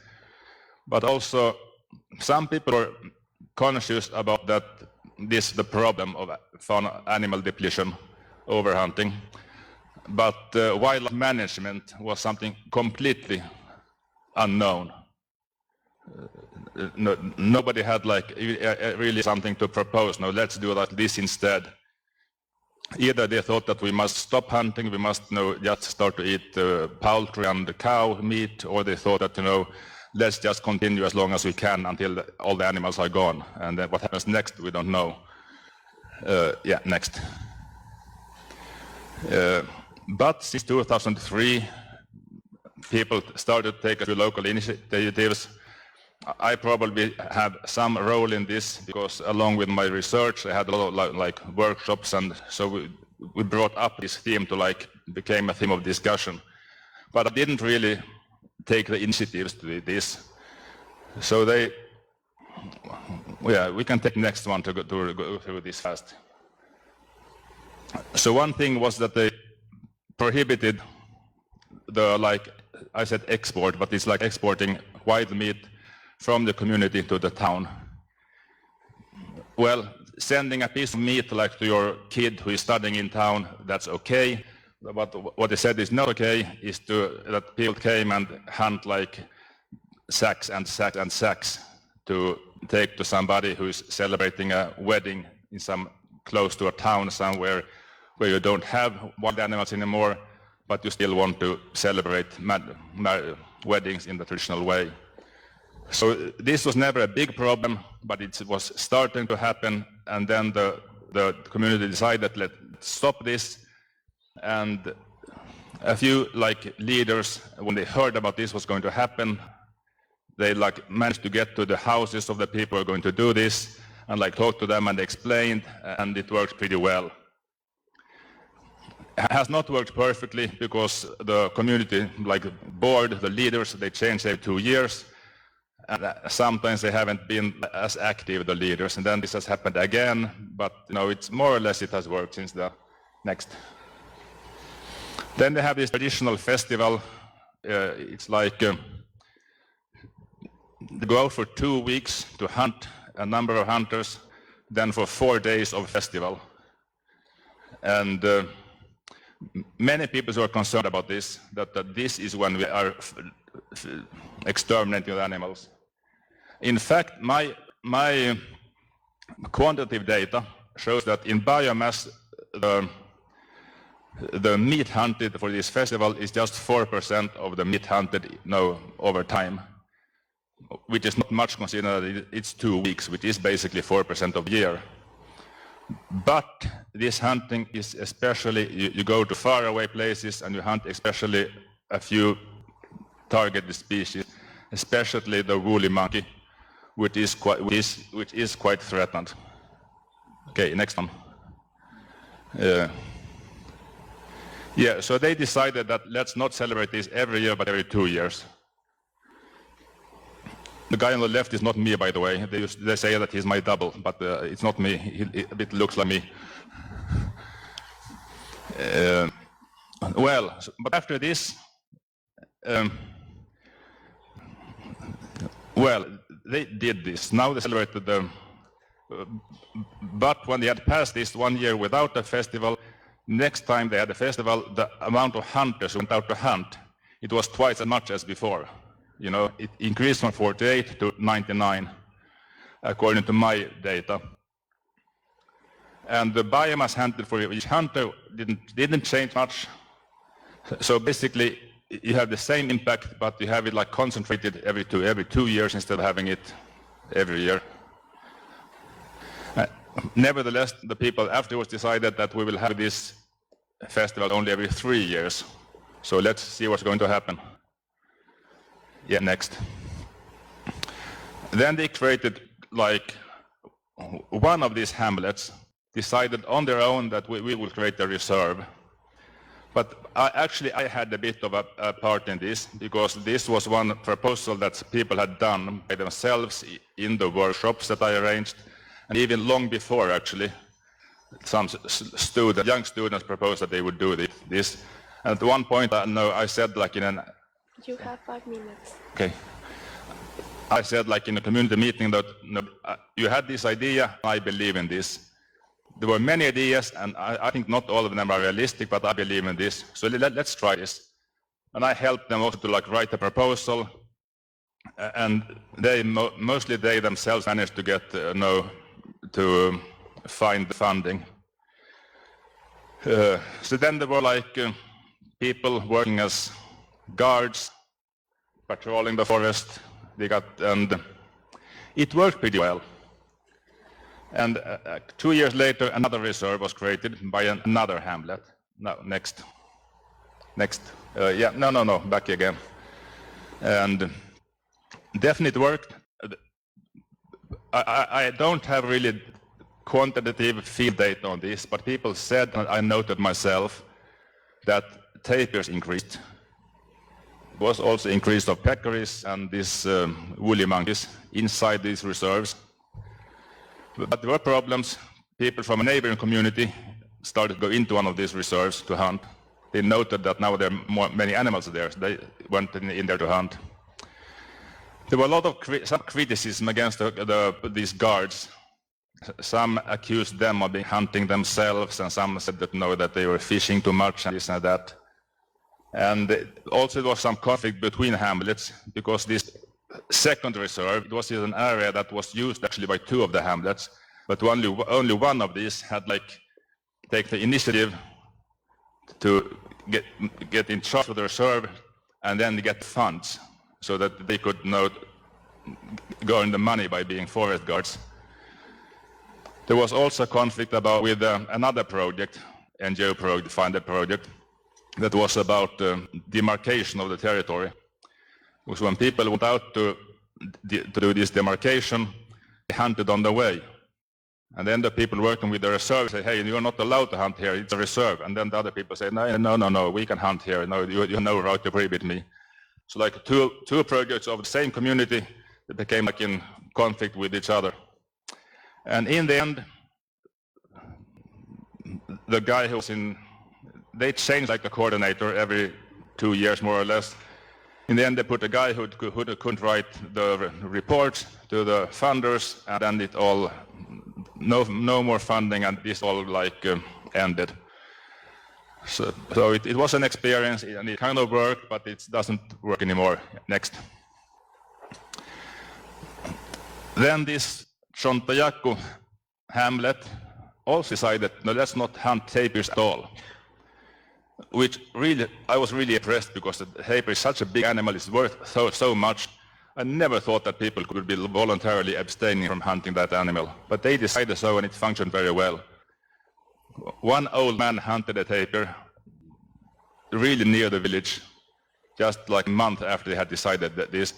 And then they all got angry at him, and they obliged him to cut the tapir in pieces and share among everybody in the hamlet. And after that, nobody hunted tapirs anymore. Then the whole community wanted to do the same thing, but that never quite worked. But again, it has worked. I think they have hunted some, now they count all the tapirs. They have like 25 tapirs have been hunted since that, which is as much as was hunted in just 1 year before. Now that's how many have been hunted in maybe 10 years. And they are all on the list, and they are supposed to be punished sometimes. And they have been decided that there should be fines, they should pay for $500 each, that they don't have the money, nothing happens. But the hunting of tapirs has decreased, definitely. Next. Yeah, well, more about this I have in a book chapter, in case you're interested in more of this story. And next. The other thing I want to talk about is about what the national government has done meanwhile. Until the 90s, it did nothing. It was zero interest in hunting and the impacts of hunting. In the 90s, in the end of the 90s, there came some rules that were extremely detailed and completely unrealistic. I think it had zero impact. You should have had one permit for having a gun, another permit for being able to hunt. You could hunt only a certain species, for some species only a certain number of animals, and it was like this and that and this and that and this and that. It was like completely unrealistic. In 2008, yes, finished. Well, let me go through this. In 2008, there was a 300% tax on ammunitions, which is actually the reason they said this was to curb crime. I don't think it had any effect on crime, but it had effect on hunting, because first people stopped hunting small species animals, continued hunting only large animals, and then they started to use these muzzle loader shotguns that it has much cheap ammunition, but in the end increased the smuggling of ammunition from Peru. And that continues until this day. No, it's most ammunition nowadays is illegally imported from Peru. And since a few years back, on the other hand, all hunting is completely prohibited in the country, except hunting for subsistence among indigenous territories. And I was going to show a bit of a video, but don't have time. But what is happening is sometimes people send meat like to town, maybe to sell, maybe just as a gift to families and friends and so on. And they sometimes get caught. And this has created a lot of resentment about the people who say that no, the environmental authorities, they should be after the mining companies and the oil companies, and not about people who are just doing what they have always been doing in order to feed themselves. And this is particularly targeted against quite remote communities where you have a lot of animals, so that they actually, and especially around the Yasuni National Park, especially there, it's like they have this, they monitor and sometimes they catch people who are transporting wild meat. And well, that's it because the time is up.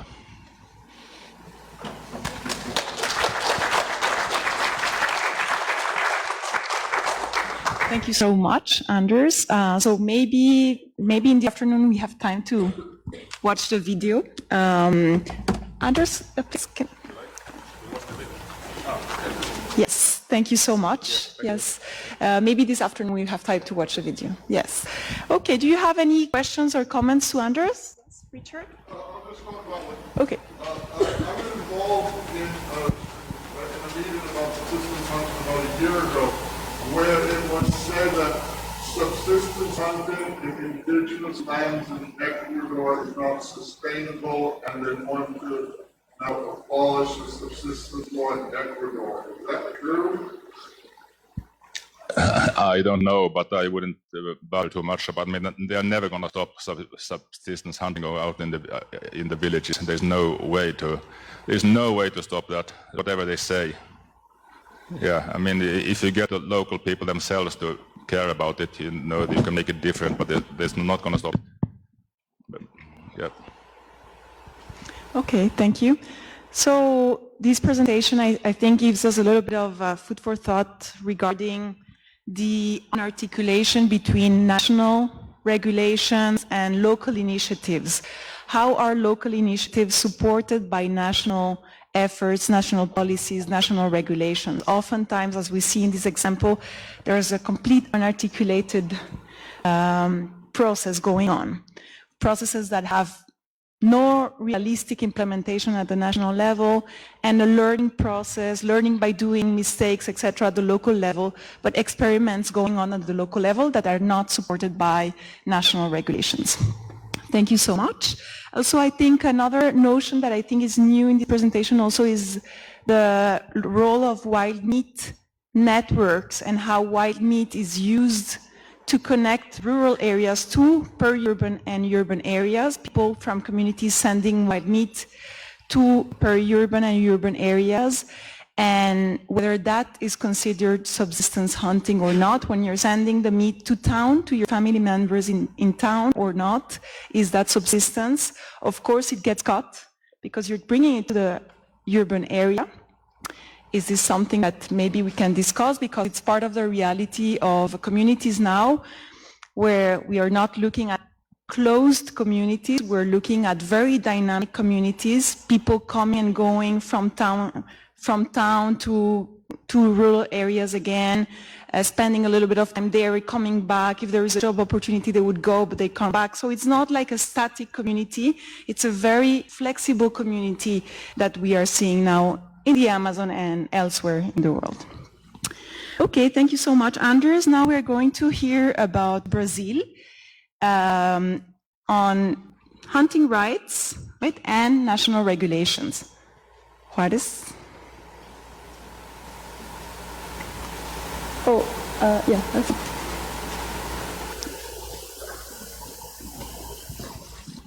Thank you. If you can speak slower and 10-15 minutes. Afternoon is just after lunch, so good morning to everyone. I will begin with the concluding remark. What we are arguing in these two articles is that there is deliberate neglecting of recognizing hunting rights, hunting needs, and human rights as well in Brazil, between Brazil indigenous and other traditional communities. And especially this is a serious issue in the Amazon, where we have communities spread over very remote areas in which there is no jobs, there is no market, so hunting and fishing are a basic food step for the local communities. And this is, in fact, one of the first studies we made during the structuring of this group. I am worse than Anders with these things, I can guarantee. Yes, please. So, yes, we are, me, Pedro, me, Juarez, Pedro, and André, we are part of a group that are being organized since 2017 on a meeting that the legal issue of hunting rights was arised in a very strong way, especially because many management plans and another important legal document that allows traditional groups to live inside or in the borders of the park, they will be refused by the Brazilian agency, IBAMA, because they contained hunting rules. So because they contain hunting rules, they were just rejected. We were many traditional groups that were organizing and working on management plans. They were asked to get out, to take off any information about hunting rules, and we didn't agree with that. So we prepared a technical document that was soon submitted and approved in articles discussing this legal issue. Next, please. So, wildlife management and hunting rights in Brazil, it's quite a complex issue.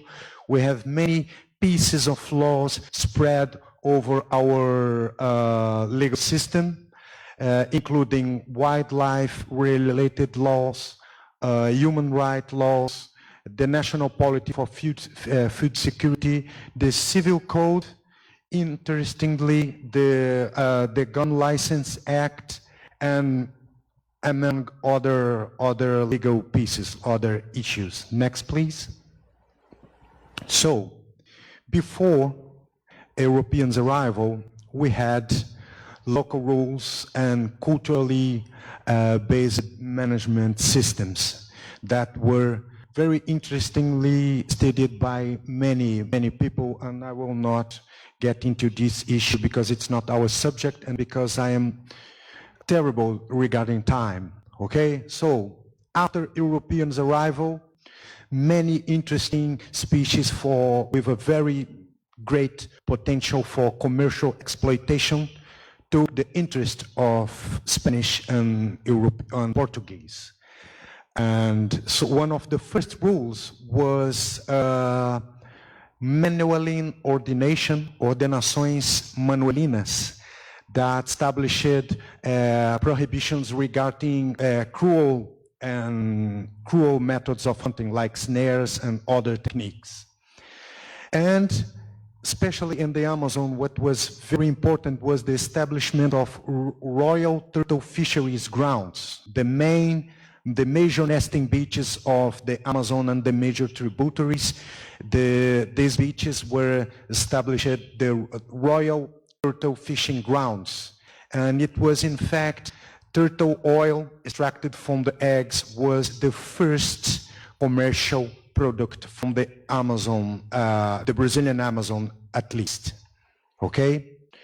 In the 20th century, we have many rules and some rules regulating hunting along the centuries, but coming straight to the 20th century, one important point is that animals were never subject of rights. They were things regarding the Brazilian law. So there was no rights. It was just an object to be used or managed by humans. We had, especially during over a century, a very heavy commercial hunting for the international market of pelts and hides. And next, please. On 1967, we had the Wildlife Protection Act, which changed completely the reality of hunting management in Brazil. Animals were state property from that moment onwards. Hunting animals were prohibited without a license. Hunting could be allowed in specific situations, and this act also foreseed many hunting regulations. It was established that could be hunting clubs, hunting seasons, types of rules, and all these rules should be established in 120 days. That was what this act was establishing. So the first article, next please. The first article was the only thing that is considered under this law. All the other content of this law was deliberately neglected for 52 years. In fact, only what is considered is that hunting is prohibited. All the other actions and regulations that were foreseen and established in this Wildlife Act was deliberately ignored with many, many, many consequences. Next, please. I don't want you to read anything here, just we want to show how complex the system is. We have laws regarding wildlife, human rights, and many other things. I will just tackle the most important points to show you and to discuss with you. Next. So, the Wildlife Protection Act, and then an enforcement regarding the establishment of very heavy fines were established on the environmental crimes law, which was quite important to Brazil, but in terms of subsistence hunting and hunting rights was something bringing more invisibility and the ignoring of traditional groups' rights to access wildlife for food. Okay? This is quite important, this 37 article. Hunting will be not a crime in the case of extreme necessity and to quench hunger. That's okay. It's an exception that the law foresees, but this is considered a toleration, just a toleration. It's not a permit for hunting for food. And what is more important, in the process of forming agents and, how do you say, rangers, the agents that are responsible for enforcement of environmental law everywhere. They are trained and oriented that this is not their decision. So if they find, if they see, and if they document a hunting event, it's not their decision if it's a case of necessity or hunger. They should fine, they should arrest, they should take the gun or the hunting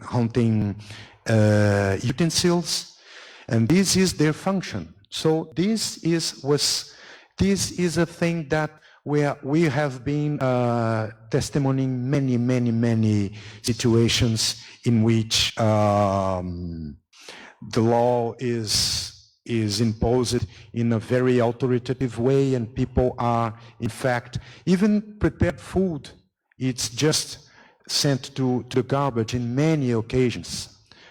Okay? It's not an agent decision. It's a decision to be brought to the sheriff or to a judge. And the only piece of all Brazilian law system that mentions subsistence hunting is in fact the unarmament statute. I don't know if this is translated correctly, disarmament statute, but I think is our act that deals with the possession of guns, okay? And it is stated there that traditional and groups and rural families, they can have a gun on their houses to hunt. But in fact, I think this was not a mistake, but a point that was not properly issued by authorities when this law was published. And it's the only place where we find the figure of the subsistence hunter. Okay, next please. These are some of the legal elements that we have that attest for the hunting rights for traditional and indigenous groups in Brazil. At first, the indigenous statute, they established that indigenous groups, they can hunt within their lands, but it's only a toleration, and there are nothing else regarding rules, regarding hunting management plans, and nothing else. It's just a toleration, just a point, an isolated point.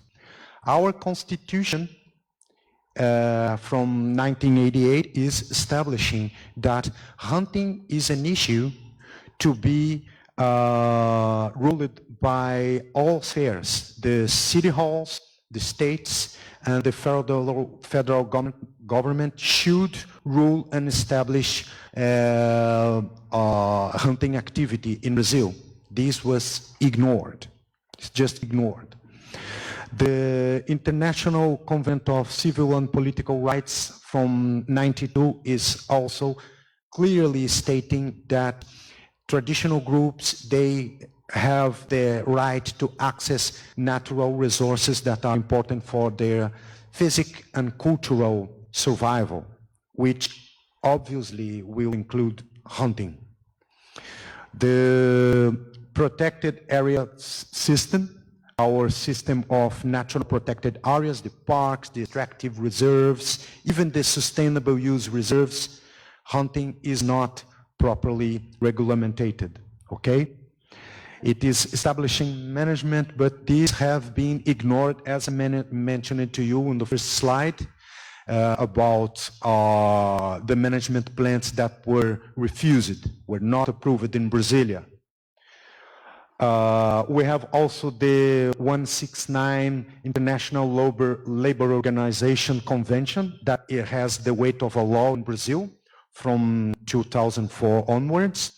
And most important, the traditional people's policy is the legal instrument that in which we have clearly, very clearly and very well established the traditional people's rights to access natural resources within traditional lands. But this, in many discussions we had with authorities, this is considered a lesser law. It's just a decree, it's not a law. So it should be ignored considering the wildlife protection law and the environmental crimes law. So it's just ignored. It's less than a law, okay? And also the national policy for food security is clearly stating that traditional groups should have the access of their sources of food that have been traditionally used, and hunting is something nothing could be more traditional than hunting as a subsistence activity. Next, please. Just to conclude, this is a system that everyone loses. I am taking an example of the river turtles. We have huge population of river turtles, very important for subsistence, but this right has been neglected, as I mentioned it, and gives way to illegal trade, which is massive regarding river turtles in Brazil. So this is a system that everyone loses. Just to conclude, this is the Low Xingu giant river turtle nesting area. We have over 1.5 million eggs, and at least 500,000 of these eggs are destroyed by flooding. They could be commercialized, they could be distributed along many communities, but we have a bottleneck here, which is our legislation system. Okay, I'm open for questions, and thank you so much for the opportunity to be here. Okay.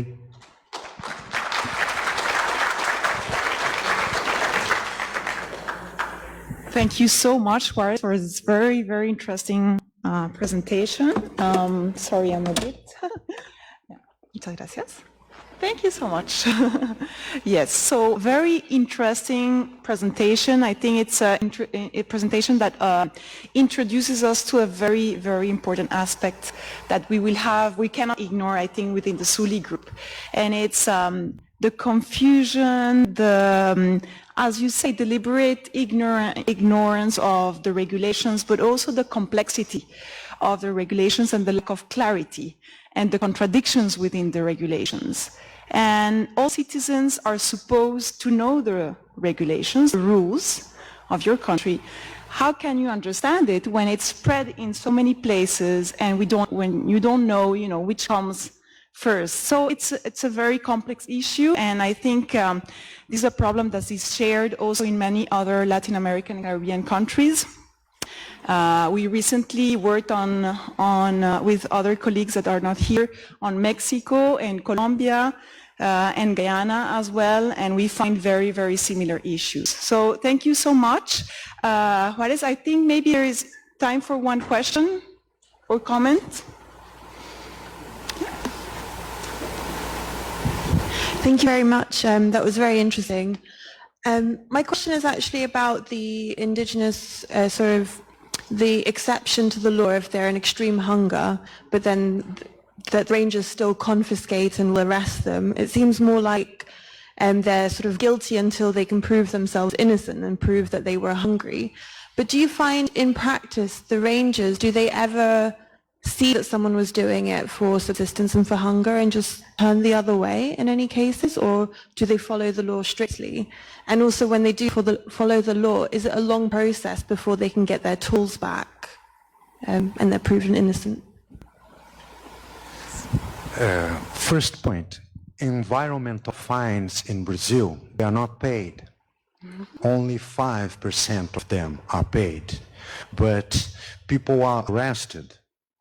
60-year-old hunter taking some turtle eggs for their grandsons is put in jail because of this.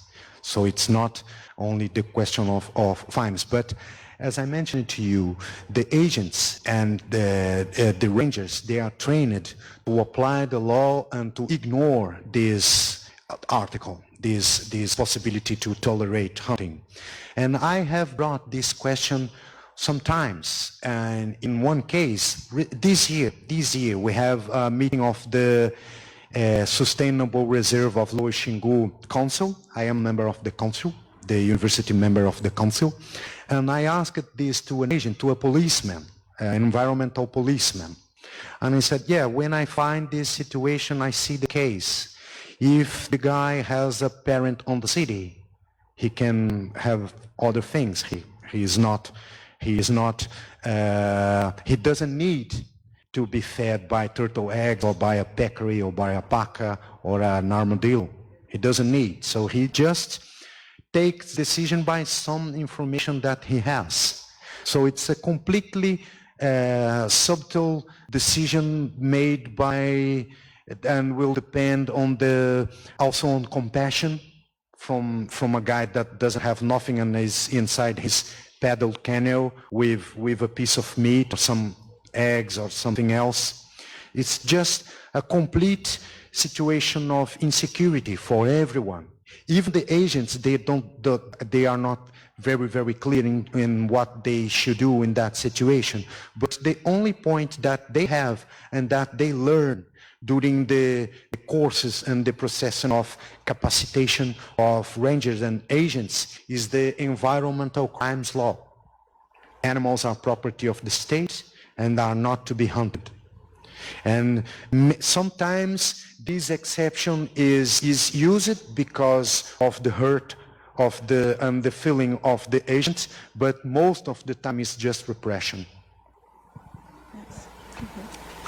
Okay, thank you so much. So we are staying in Brazil, and I'm welcoming Pedro and Andre, or Pedro, no? Yes, for the next presentation. Thank you so much, Juarez. So we're staying in Brazil, and Pedro is going to talk about subsistence hunting across Brazil and some co-management efforts. Is that the picture? Oh, that's us. Yes.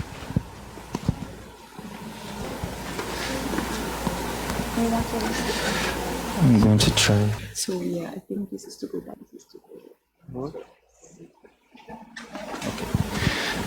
Okay, guys. Thank you, Nathalie. Thank you all for having me here. I apologize for my not perfect English, but I'll do my best.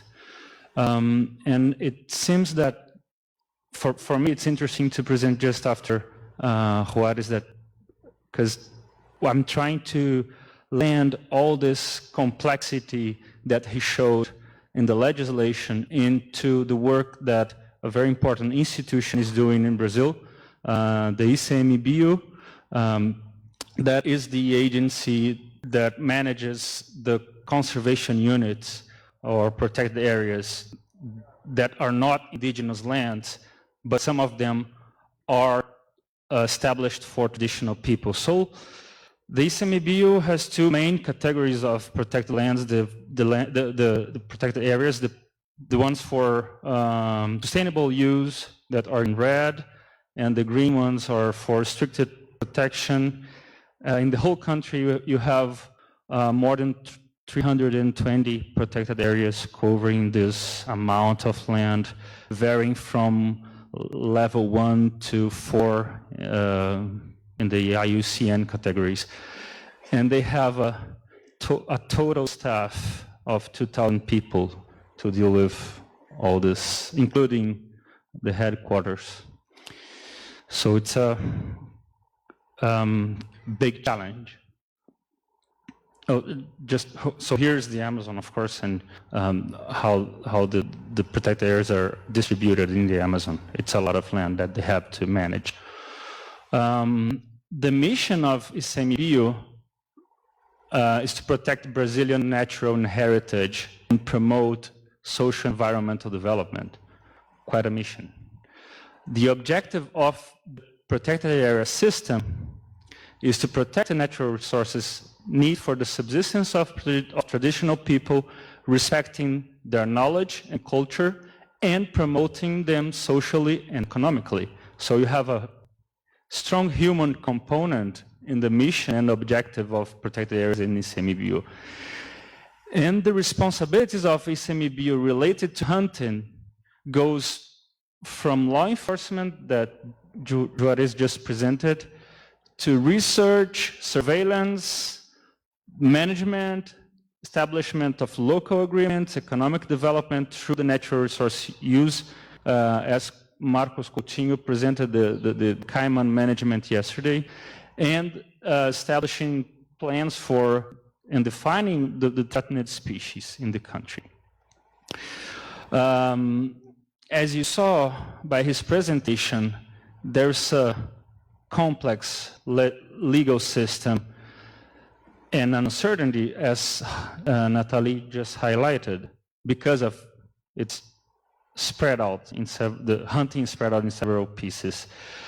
That leads to an individual decision, a personal decision by the staff of ICMBio, what they're going to do when they are dealing with hunting, Although all of them are trained to respect this first legislation that says hunting is prohibited, the personal decision is highly based on their values. And what we see is that it's related to the dichotomy people versus park. It's an old one, but it's still present there, which generates a general vulnerability and security for everyone that is involved in hunting activities, from the hunter to the staff in Brasilia, the decisions that they have to do. As Juarez said, the issue of hunting escalated since 2003 because of the example that he just gave. There were many people wanting to do local agreements and management plans that wanted to do what with wildlife management and hunting for subsistence, and the headquarters of ICMBio just said hunting is prohibited everywhere, and they had to apply this guideline. Meanwhile, since 2013, there were several papers and discussing legal rights or legal hunting legislation, hunting in protected areas.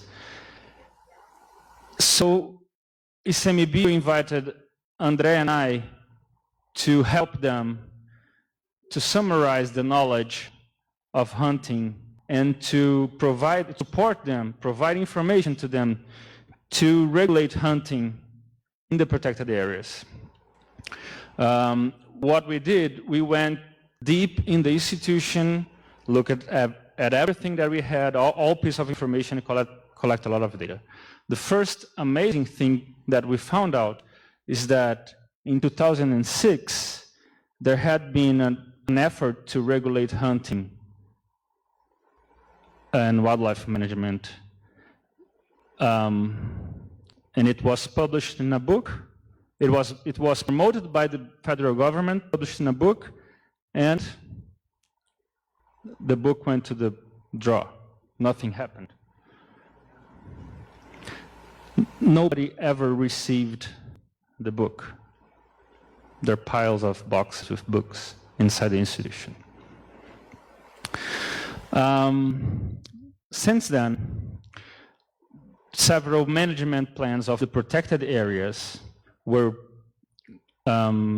built, and all of them in the Amazon indicate that hunting exists. 68% of the protected areas characterize hunting as an activity part of the subsistence economy. Important for food security of local people living in the protected areas and related to socio-ecological aspects. So at some point, we know that hunting is spread everywhere. ICMBio knows that it is related to subsistence economy. It is related to food security. It's related to socio-ecological aspects. And more, 6 protected areas have proposed programs of wildlife management considering hunting. So although there is this high-level legislation that says hunting is prohibited and nobody wants to talk about it, locally, people are trying to do something. But also, hunting is usually seen as a pressure and a threat. And all kinds of hunting are grouped together when they are evaluating the effectiveness of protected areas. And hunting is prohibited by default, as Juarez just mentioned. What we learned too is that in this other survey that is made locally, it's present in only 42% of Amazonian protected areas. 67% of Amazonian protected areas recognize the existence of subsistence hunting. And 53% sees hunting as important for local livelihoods. But only 16% of them have subsistence hunting officially justified in the system. So there's a mismatch of what happens at local level decision and what happens in the headquarters of ICMBio, inside the same institution. What's interesting too is that hunting is the most frequent pressure and threat in the Amazon. 90% of the protected areas have hunting as a pressure. When you go to the local agreements for co-managing the protected area, which means that the state dialogue with the local people to create rules, some of those rules are related to hunting. There were attempts to do that. So we found out that 29 protected areas have official local agreements. 2 of them, they prohibit hunting. So supposedly, it was an agreement between the government and the local people that hunting is forbidden. 11 protected areas do not mention hunting at the final agreement. However, we know that at least 4 protected areas had hunting rules in the earlier versions of the document, but when it went up to the headquarters, it was prohibited, so the document would only be published, would only become official if hunting agreements were cut out. However, there are 16 protected areas that authorize or regulate hunting, and there are several kinds of hunting regulations that the communities established with the government. Here are some categories and how many protected areas have these categories of agreements. We also look at the, this is interesting because we collect data from hunting profiles from 125 sites all over the Brazilian Amazon and tried to know what species are being hunted. And we found out that in secondary published papers, almost 90,000 animals were hunted from 99 species or group of species. In one axis, okay, in one axis you see that here you see the average proportion of animals across the 125 sites, and here the frequency of occurrence of the species across the sites. And the size of the circle is the amount of animals that had been hunted. So it seems that the most important animals for non-indigenous people in the Brazilian Amazon is the paca, the green one. The red ones are white-lipped peccary, agouti, tinamou, small tinamou, tortoise, armadillo, colored peccary, deer, and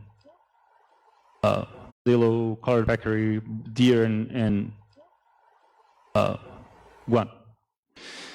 All of them are not threatened in Brazil or by hunting for consumption. So these guys are hunting animals that are not the ones that Richard mentioned. Another piece of information is that comes from this part of Amazonia, Brazil and Peru border. We evaluated 30 sites and saw that one family hunt wild meat that is similar to almost $2,000 per year per family.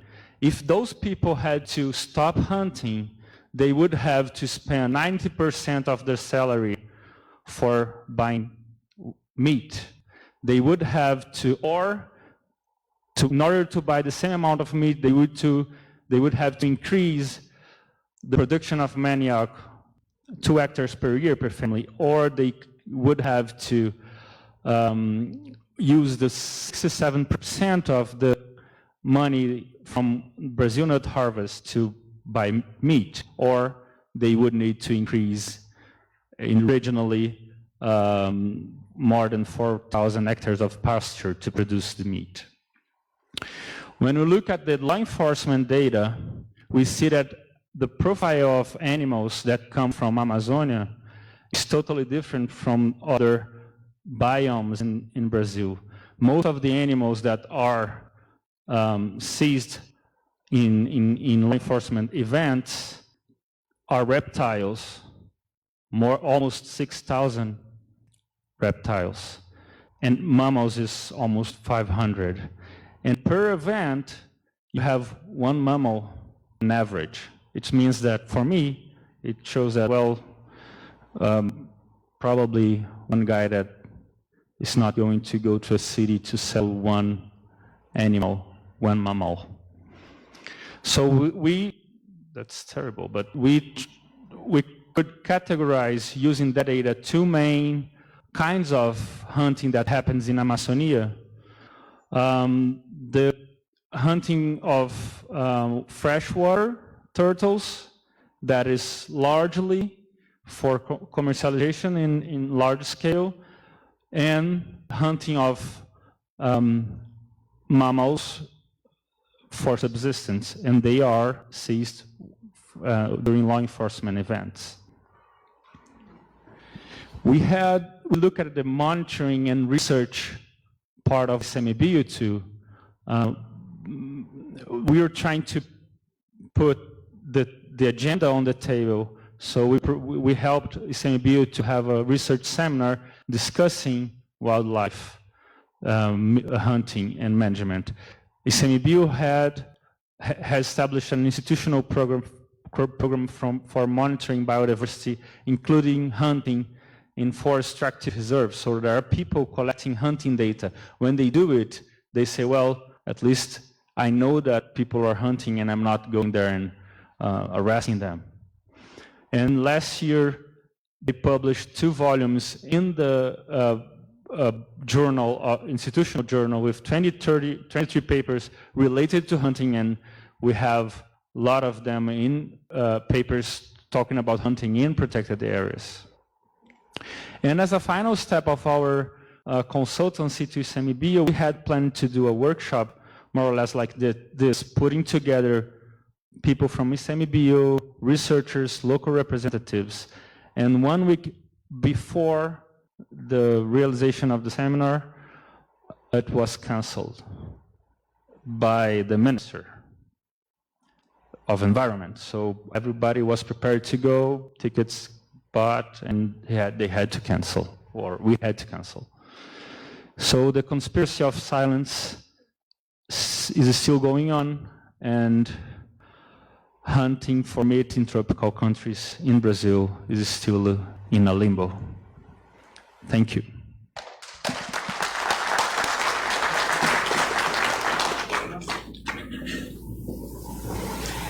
Thank you very much, Pedro. Are there any questions? Yes, Richard?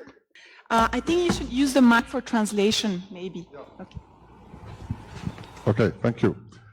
So, yeah, I mean, we've heard 2 talks on Brazil where it's just completely different than other areas of the Amazon that permit subsistence hunting. Brazil seems to be taking a very strong, hardline approach, what you presented here, against advancing subsistence hunting.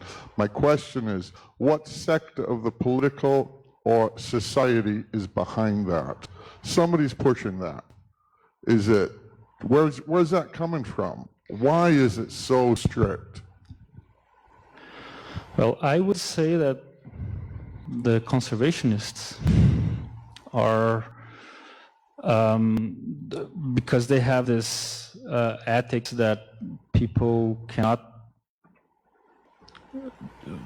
do not cope with conservation, and since they have this interpretation of life, they say, well, hunting is not possible, and we cannot advance with hunting. I think that there are 3 main lines of thinking. The ones that understand that hunting is possible and people have rights to hunt. The ones that say that hunting is not possible because biodiversity is too fragile. And the ones that say that animals have rights and they should not be hunted. In this case, the strongest one is the conservationists that say biodiversity is too fragile to be hunted. I don't know if I answered your question based on your reaction to my answer.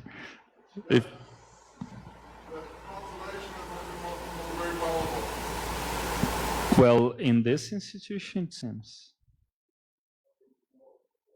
Well, not anymore, right.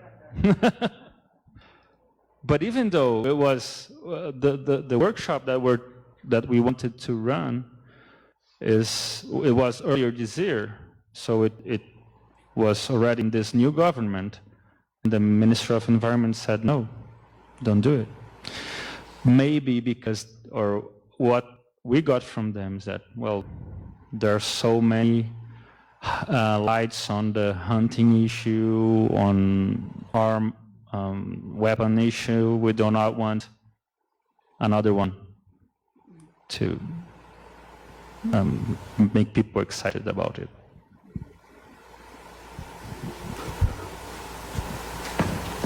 Thank you very much. Thank you. Yeah, I think, sorry, I'm leaving with your book. Thank you so much, Pedro. Yes.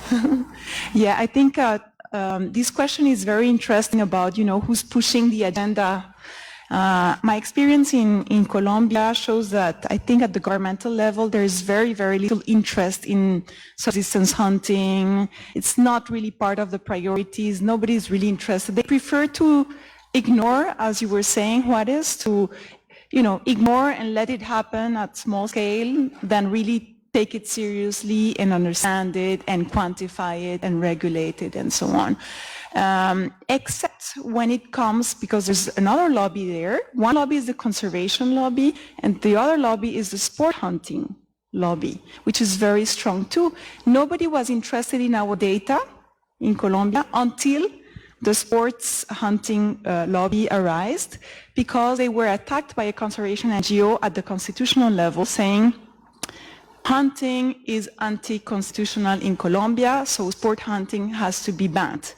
And then suddenly, because sport hunters in Colombia are powerful people, they are important people, they were able to actually hire very good lawyers, and suddenly they were interested in the data that we were collecting on quantifying subsistence hunting, etc., just to justify that hunting was a reality in Colombia and could not be considered anti-constitutional. But it's the only moment when we were surprised to see that someone was interested in our data to take decisions. So I think this other, it's interesting to understand who's pushing the agendas in the different contexts. So because it's time for lunch, we will go for lunch. And the menu today is guanaco meat. So we will invite Benito to please prepare for us some guanaco meat from Chile. This is our last presentation. I cannot see the translators, but I really thank you for your patience. This is our last presentation, and then we will really go for real food after this. Thank you. Hello, everybody. I will stay in Spanish. Sorry, I don't want to I don't like that you suffer with my English. Bueno, lo que les voy a presentar en esta última sesión tiene que ver con producción de carne de guanaco. Los voy a cambiar totalmente de ecosistema. Nos vamos a ir a la zona sur de Sudamérica, a la Patagonia.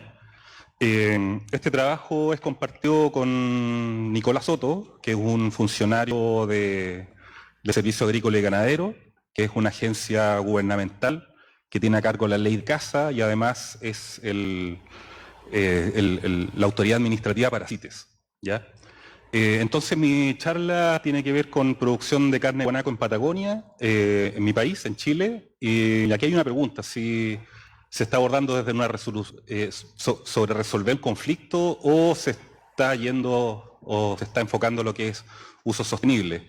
Tanto Nicolás como yo somos del grupo especialista Camellos Sudamericanos Silvestres de UICN y van a ver un poco el enfoque que tenemos nosotros en cómo vemos esta problemática. Bueno, recordar que el guanaco es una especie perteneciente al grupo de los camélidos, ¿ya? Es uno de los 4 camélidos que viven en Sudamérica. Comparte esta parte del continente con otras 3 especies, una es la vicuña, que también es silvestre, y las 2 especies domésticas, llama y paca, ¿ya? Recordar también que para UICN el guanaco está clasificado en preocupación menor a nivel de especie, pero sin embargo existe una heterogeneidad de situación a lo largo de su distribución. Simplemente recordar que acá, por ejemplo, en Perú está en peligro de extinción, Bolivia también en peligro de extinción, Paraguay también, pero sin embargo las poblaciones tanto de Chile y Argentina, especialmente en lo que es Patagonia, albergan casi el 90% de la población. Estamos hablando de solamente esta zona, en la zona austral, aproximadamente de cerca de 1 millón de guanacos, ¿ya? Bueno, en este contexto de Patagonia, pese a una alta latitud, es un ecosistema bastante seco y frío, ¿ya? Las precipitaciones hacia el lado del Atlántico no superan los 300 milímetros al año, sin embargo, hacia el lado del Pacífico llegan a alcanzar hasta 10.000 milímetros al año. Entonces, un continuo desde una situación muy húmeda y fría hasta una situación seca y fría, ¿ya? Bueno, bajo estas circunstancias climáticas encontramos 2 culturas, ¿ya? Una es la Aoniquenc o Tehuelche, que habitó la zona continental de Patagonia, y en la zona de islas, principalmente lo que es Tierra del Fuego, ¿ya? Otra cultura de cazadores que son los Selknam o los Onas, ¿ya? Ambas culturas se especializaron en la caza de esta especie, ¿ya? Principalmente para utilizar su carne, ¿ya? Como alimento, sus pieles para vestirse, sus huesos para distintas actividades. Tenían un concepto religioso, místico asociado a la especie, y por lo tanto se pueden considerar que eran cazadores especializados. Bueno, los tehuelches, al llegar los españoles, incluyeron el caballo dentro de sus técnicas de caza, y por lo tanto solamente los Selknam persistieron con sus técnicas de cacería a pie. Sin embargo, ambas culturas actualmente están casi desaparecidas. Bueno, la Selknam desapareció a principios del siglo XX, y sobre la Aoniquenc aún permanecen algunos descendientes, pero ya han olvidado totalmente lo que hacían sus ancestros. Entonces, en esta situación, la Patagonia actualmente está habitada por principalmente estancieros, ¿ya? Y por lo tanto no tenemos un concepto de comunidad local, sino que habitantes locales, que en realidad son productores de ovejas, ¿ya? Con estancias que son principalmente privadas. Las áreas que son de uso público o pertenecientes al Estado son principalmente áreas silvestres protegidas. Dentro de ellas destaca el Parque Nacional Torres del Paine, ¿ya? Que alberga una población de guanacos que ha crecido constantemente en el tiempo. Bueno, simplemente resumir que a la llegada de los españoles se estimaba una población de aproximadamente 30-50 millones de individuos de esta especie, pero que a mitad del siglo XX esta se redujo bastante, y por lo tanto se iniciaron una serie de acciones para recuperar las poblaciones, ¿ya? Estas empiezan a tomar frutos, ¿ya? Esta es una población que se ha monitoreado desde la década del 70 hasta la actualidad en el centro de Tierra del Fuego de la parte chilena, ¿ya? Y vemos cómo la población empieza a incrementar. Bueno, en un principio no había ningún tipo de problema. Toda la gente apoyaba esta situación. De hecho, muchos estancieros cedieron terreno para que la población aumentara, pero sin embargo, a finales de la década del 90, esto hace crisis, ¿ya? Principalmente por conflicto con la actividad productiva, principalmente que se desarrolla basado en la producción ganadera, ovino, o en la actividad forestal, ¿ya? Entonces, a final de la década del 90 se genera una política por parte del Estado, en el cual, dando respuesta o intentando solucionar este problema, establece varios estudios que dieron como consecuencia el establecimiento de cuotas de caza, ¿ya? Y la caza comienza a ejecutarse a partir del 2004, ¿ya? Pero con la finalidad principalmente de volver a revalorizar la especie, que en ese momento ya empezaba a generar conflicto, ¿ya? Y sobre eso la política establece que no va a ser un control poblacional, sino que va a ser un uso sostenible de la especie, ¿ya? En ese tiempo. Entonces, una de las estrategias que que se tomó fue el darle un valor económico, ¿ya? Bueno, esta es la situación de gran parte de lo que es Patagonia chilena, región de Magallanes y Aysén, en el cual coexiste tanto la actividad productiva como la vida silvestre, en este caso la especie, ¿ya? Perdón.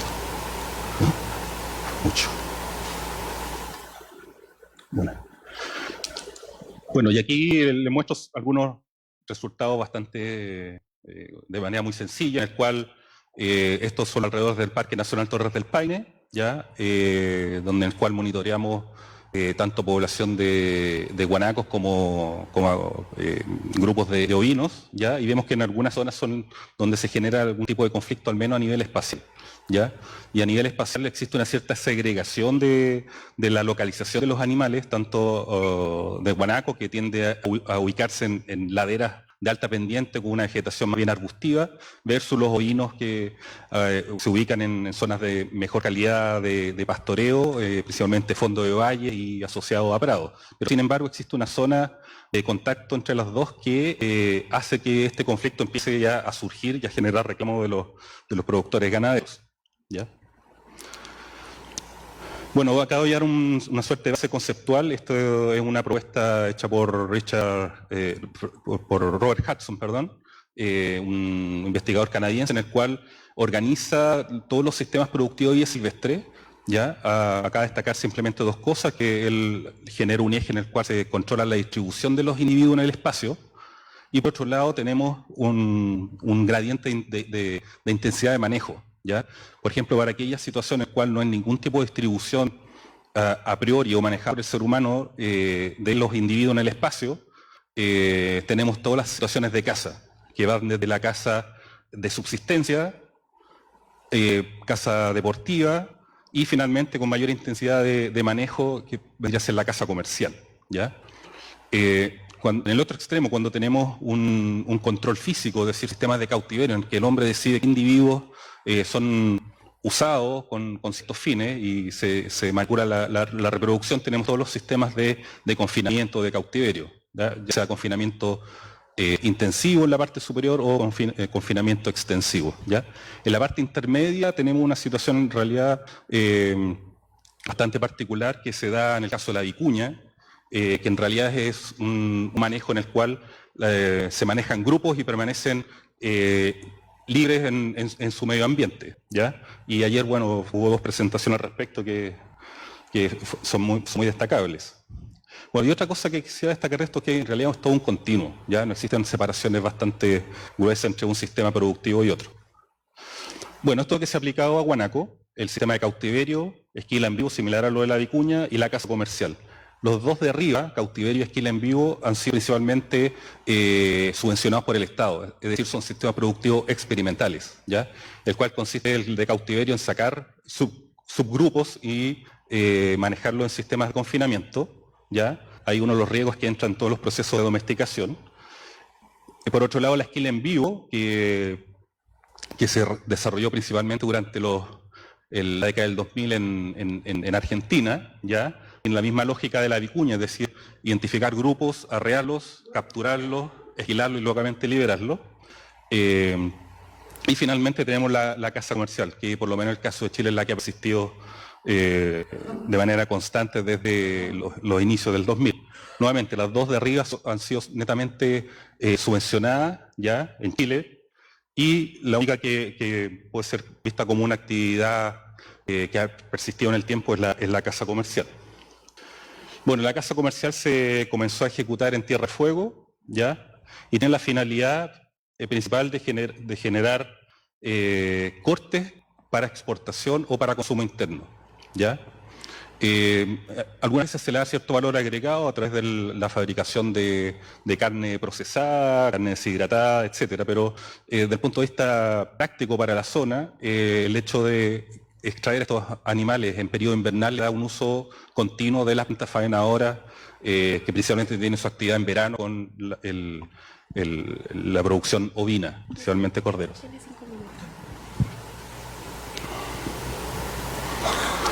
Bueno, este es un poco el árbol de decisión que administra el Servicio Agrícola y Ganadero, ¿ya? No, en realidad solamente mostrar que no es tan complejo, pero sin embargo hay que seguir ciertos requisitos. Esto dura un año y comienza con la postulación de interesados a las cuotas que definió el Servicio Agrícola y Ganadero el año anterior, ¿ya? Esto pasa por una serie de controles en el cual el mismo SAC, si es que hay un interesado que quiere exportar la carne, ¿ya? Realiza todos los permisos CITES. Recordar que el guanaco en todas sus distribuciones CITES 2, es decir, su comercio está permitido pero regulado, ¿ya? Y por lo tanto hay una situación que está hacia acá abajo que es bien importante, que es el interesado, el que está a cargo de hacer el monitoreo poblacional pre-cacería y post-cacería. Y además el Servicio Agrícola y Ganadero como ente estatal hace un conteo paralelo, ¿ya? Entonces tenemos dos fuentes de información que debieran coincidir. Y en base a esa información y utilizando ciertos indicadores se genera la cuota para el siguiente año. Bueno, que se realice mediante algún tipo de sistema productivo nos lleva a la siguiente pregunta, si esto es sustentable o no, ¿ya? Entonces para eso, al menos nosotros como investigadores nos hemos basado en esta figura que espero sea conocida por todos, que tiene que ver con el triángulo del desarrollo sostenible, ¿ya? En el cual por un lado tenemos el ámbito del desarrollo social, el ámbito del desarrollo económico y lo que es la mantención de algunas funciones funciones y particularidades del medio ambiente. Y por lo tanto la combinación de estos tres pilares básicos genera la sostenibilidad o sustentabilidad, ¿ya? Uno puede complejizar esto con más factores o más pilares, ¿ya? Pero al final lo que uno tiene es un continuo también de sustentabilidad. Pueden haber proyectos que son socialmente más sustentables, económicamente más sustentables o ambientalmente más sostenibles, ¿ya? Y por lo tanto no es lo mismo que el paradigma del desarrollo económico, que es una actividad rentable o no rentable. Ahora, esto se complejiza si uno quiere evaluar esto en el tiempo, principalmente porque dado que uno tiene un área de sostenibilidad, ¿ya? Necesita generar por un lado los márgenes de esta sostenibilidad que está graficado por ese cilindro, es decir, hasta cuándo nosotros vamos a permitir que algo sea o vamos a considerarlo sostenible, y por otro lado ver la trayectoria de nuestra actividad en el tiempo, ¿ya? Acá tiene una figura en la cual además del tiempo se incluyó otra dimensión que es la dimensión legal, hay una dimensión también tecnológica, y por lo tanto nuestro cilindro va a definir nuestro ámbito de sostenibilidad. Si salimos de eso vamos a ser insostenibles, ¿ya? Ahora, para lograr esto se necesitan indicadores y en ese sentido, por lo menos nosotros como grupo estamos enfocados a tratar de generar los indicadores mínimos para poder hacer una evaluación cuantitativa de la sostenibilidad, ¿ya? No solamente de la cacería, sino que de otra actividad asociada a manejo de camelios silvestres, ¿ya? Bueno, uno de los aspectos es el biológico, ya dentro de los pilares que mostré. Aquí solamente me gustaría que se fijaran en lo que son los puntos negros, son los datos observados, y la línea roja, que es el modelo propuesto de crecimiento poblacional. Y vemos que en general la población ha ido en un aumento y en los últimos años ha alcanzado una asíntota en aproximadamente 50.000 individuos. Y quería resaltar que solamente a partir del 2004 se ha comenzado la actividad de caza, ¿ya? Ahora, la actividad de caza en general no supera más del 3% de lo que es la abundancia poblacional del momento, ¿ya? Aquí están las cuotas que el Servicio Agrícola y Ganadero está autorizado por año, ¿ya? Y por otro lado son la cantidad de animales que se cazan y que son trazados en el mercado, ¿ya? Vemos que en los primeros años se cumplen las cuotas, pero ya hacia los últimos años, principalmente 2018-2019, se ha propuesto o se ha ofrecido una gran cantidad de animales, pero sin embargo la cosecha ha disminuido. Bueno, y eso tiene que ver o está asociado a razones principalmente de mercado o de la negociación entre los interesados, ¿ya? Entonces acá hay una situación que nosotros vemos con preocupación, que pese a que existe toda una política asociada a extraer animales del medio silvestre para intentar suavizar este conflicto, sin embargo estas cuotas no se cumplen. Y por lo tanto, nuevamente estamos repitiendo el conflicto que se generó hace aproximadamente unos 15 o 20 años atrás, ¿ya? Desde el punto de vista de ingreso, esto es el ingreso por venta total de carne, principalmente vendida a Europa. Hay un mercado que es el mercado interno en Chile que no está valorizado acá, pero ha sido bastante errático, por lo menos durante los últimos años, y principalmente tiene que ver con esta situación de que no se ha cumplido la cuota ofrecida por la autoridad, ¿ya? Desde el punto de vista social, este es un trabajo que hicimos alrededor de Torre del Paine cuando se incluyó esa zona de caza, en el cual se les consultó tanto a los habitantes locales, a los ganaderos, ¿ya? A los dueños de propiedad, más sus trabajadores. Y en general, guanaco era una especie altamente demandada para ser manejada, y manejada a través de la caza, ¿ya? Esto es lo que opinaban nuevamente los habitantes locales, y esto es lo que opinaban las personas asociadas a organismos gubernamentales. Es mucho más bajo porque incluimos dentro a personal que trabaja en áreas silvestres protegidas, y ellos tienen otra misión dentro de lo que es el manejo fauna, ¿sí? Principalmente enfocado a lo que es la protección, ¿ya? Sin embargo, esto en el tiempo ha variado, ¿ya? No hemos hecho esta evaluación con posterioridad, pero si uno analiza el punto de vista del beneficio social, tenemos como dos grandes hitos. Primero es el hito de la señal política de manejar la especie, ¿ya? Y por otro lado, el inicio de la extracción desde predios, ¿ya? Ahora estamos en una situación totalmente distinta en la cual la persona propietaria de territorio, donde hay guanacos, desea también obtener un beneficio económico del manejo de la especie, ¿ya? En la zona. Y esto porque finalmente son solamente dos las personas que son capaces de cubrir las cuotas o de invertir para poder manejar esta especie y producir carne, ¿ya? Entonces se genera una suerte de que este triángulo de sostenibilidad, desde el punto de vista del beneficio social, es bastante pobre. Bueno, toda esta situación ha hecho crisis, bueno, en varios momentos en Chile y en Argentina. Esto resalta una frase en una carta a Nature, donde se menciona que esta especie claramente deja de lado ante la especie exótica, en este caso el ovino, pero sin embargo existe cierta reacción de los ganaderos con respecto a la presencia de esta especie en las áreas que comparten forraje, a través de una odiosidad, una animadversión, que incluso lleva a envenenar aguada, ¿ya? Entonces, en ese sentido, ya deja de ser la percepción de un animal dañino, sino que además... Está listo. Si me queda poco. La percepción de un animal dañino, sino que además la gente cree que es dañino. O sea, actualmente al guanaco se le está culpando de ser el causante de la aridización de Patagonia, de la erosión en la Patagonia, incluso hasta del cambio climático, ¿ya? Bueno, y finalmente mostrar esto que hubiese sido interesante tener algunos datos, de hecho nosotros no los tenemos tampoco, pero vincular el tema de la caza legal y cómo estos productos pueden ingresar a cadenas legales, ¿ya? Y principalmente resaltar la idea de que necesitamos bases de datos, ¿ya? No solamente pienso de manera personal que decir que la sostenibilidad contribuye a regular la caza furtiva es importante, sino que también hay que mostrar datos concretos respecto a eso. Bueno, nosotros desde la investigación que hacemos apoyamos casos de resolución de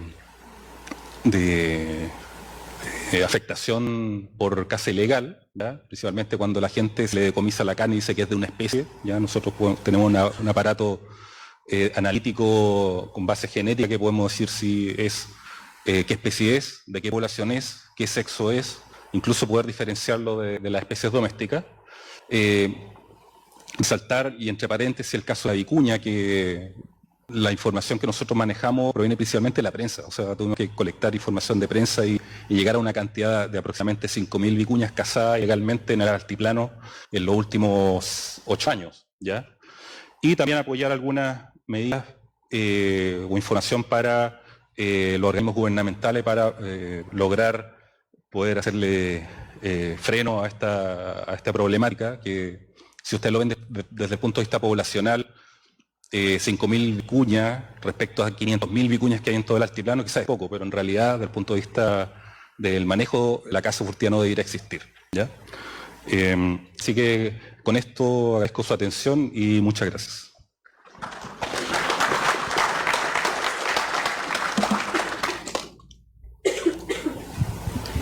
Muchas gracias, Benito. Muchas gracias por todo. No sé si alguien tiene alguna pregunta de último minuto antes de que cerremos esta sesión de la mañana. ¿A comer? Yo tengo una. Pues yo me pregunto, ¿es rica la carne de guanaco? Mira, tiene muchas particularidades, principalmente por ser un animal que vive en condiciones tan extremas. Es una carne magra, ¿ya? Y entra dentro de lo que son las carnes bajas en contenido colesterol, ¿ya? De hecho, los camelios se consumen habitualmente en los Andes centrales. Y por otro lado, entra dentro de un mercado que son las carnes verdes, que provienen de animales cazados, ¿ya? Entonces, esas dos particularidades que pueden ser explotadas. Ahora, el mercado en Chile es bastante bajo y nosotros somos bastante tradicionales en nuestro consumo de carne, o es vacuno, o es pollo, o cerdo, ¿ya? E incluso cordero ya casi todo se exporta a Medio Oriente, etc. ¿Ya? Eso. Gracias. Muchas gracias. Esta presentación ha sido un poquito diferente a las anteriores porque estamos en un caso en donde la casa de subsistencia ya no se da de forma histórica. Sí, eso me faltó resaltar y qué bueno lo mencionas, pero al menos lo que se está planteando ahora para ese gap que existe entre los 1.000 y los 19.000 guanacos es principalmente tratar de potenciar el autoconsumo de guanaco para poder también suavizar este conflicto que hay. Y en ese sentido se rescatarían lo poco que queda en literatura, la tradición indígena local. Eso. Bueno, Ya, gracias. Muchas gracias, Benito. Gracias a todos los presentadores. Gracias al equipo técnico y al equipo de traducción por su paciencia. Gracias a las amigas que nos han recordado los tiempos aquí atrás. No las vemos, pero acá están. Buen provecho y nos vemos esta tarde para los que se quedan para la sesión de la tarde, para empezar ya a discutir cosas muy importantes de nuestro grupo de trabajo. Entonces, coman bien, disfruten y acá los esperamos nuevamente. Lucy.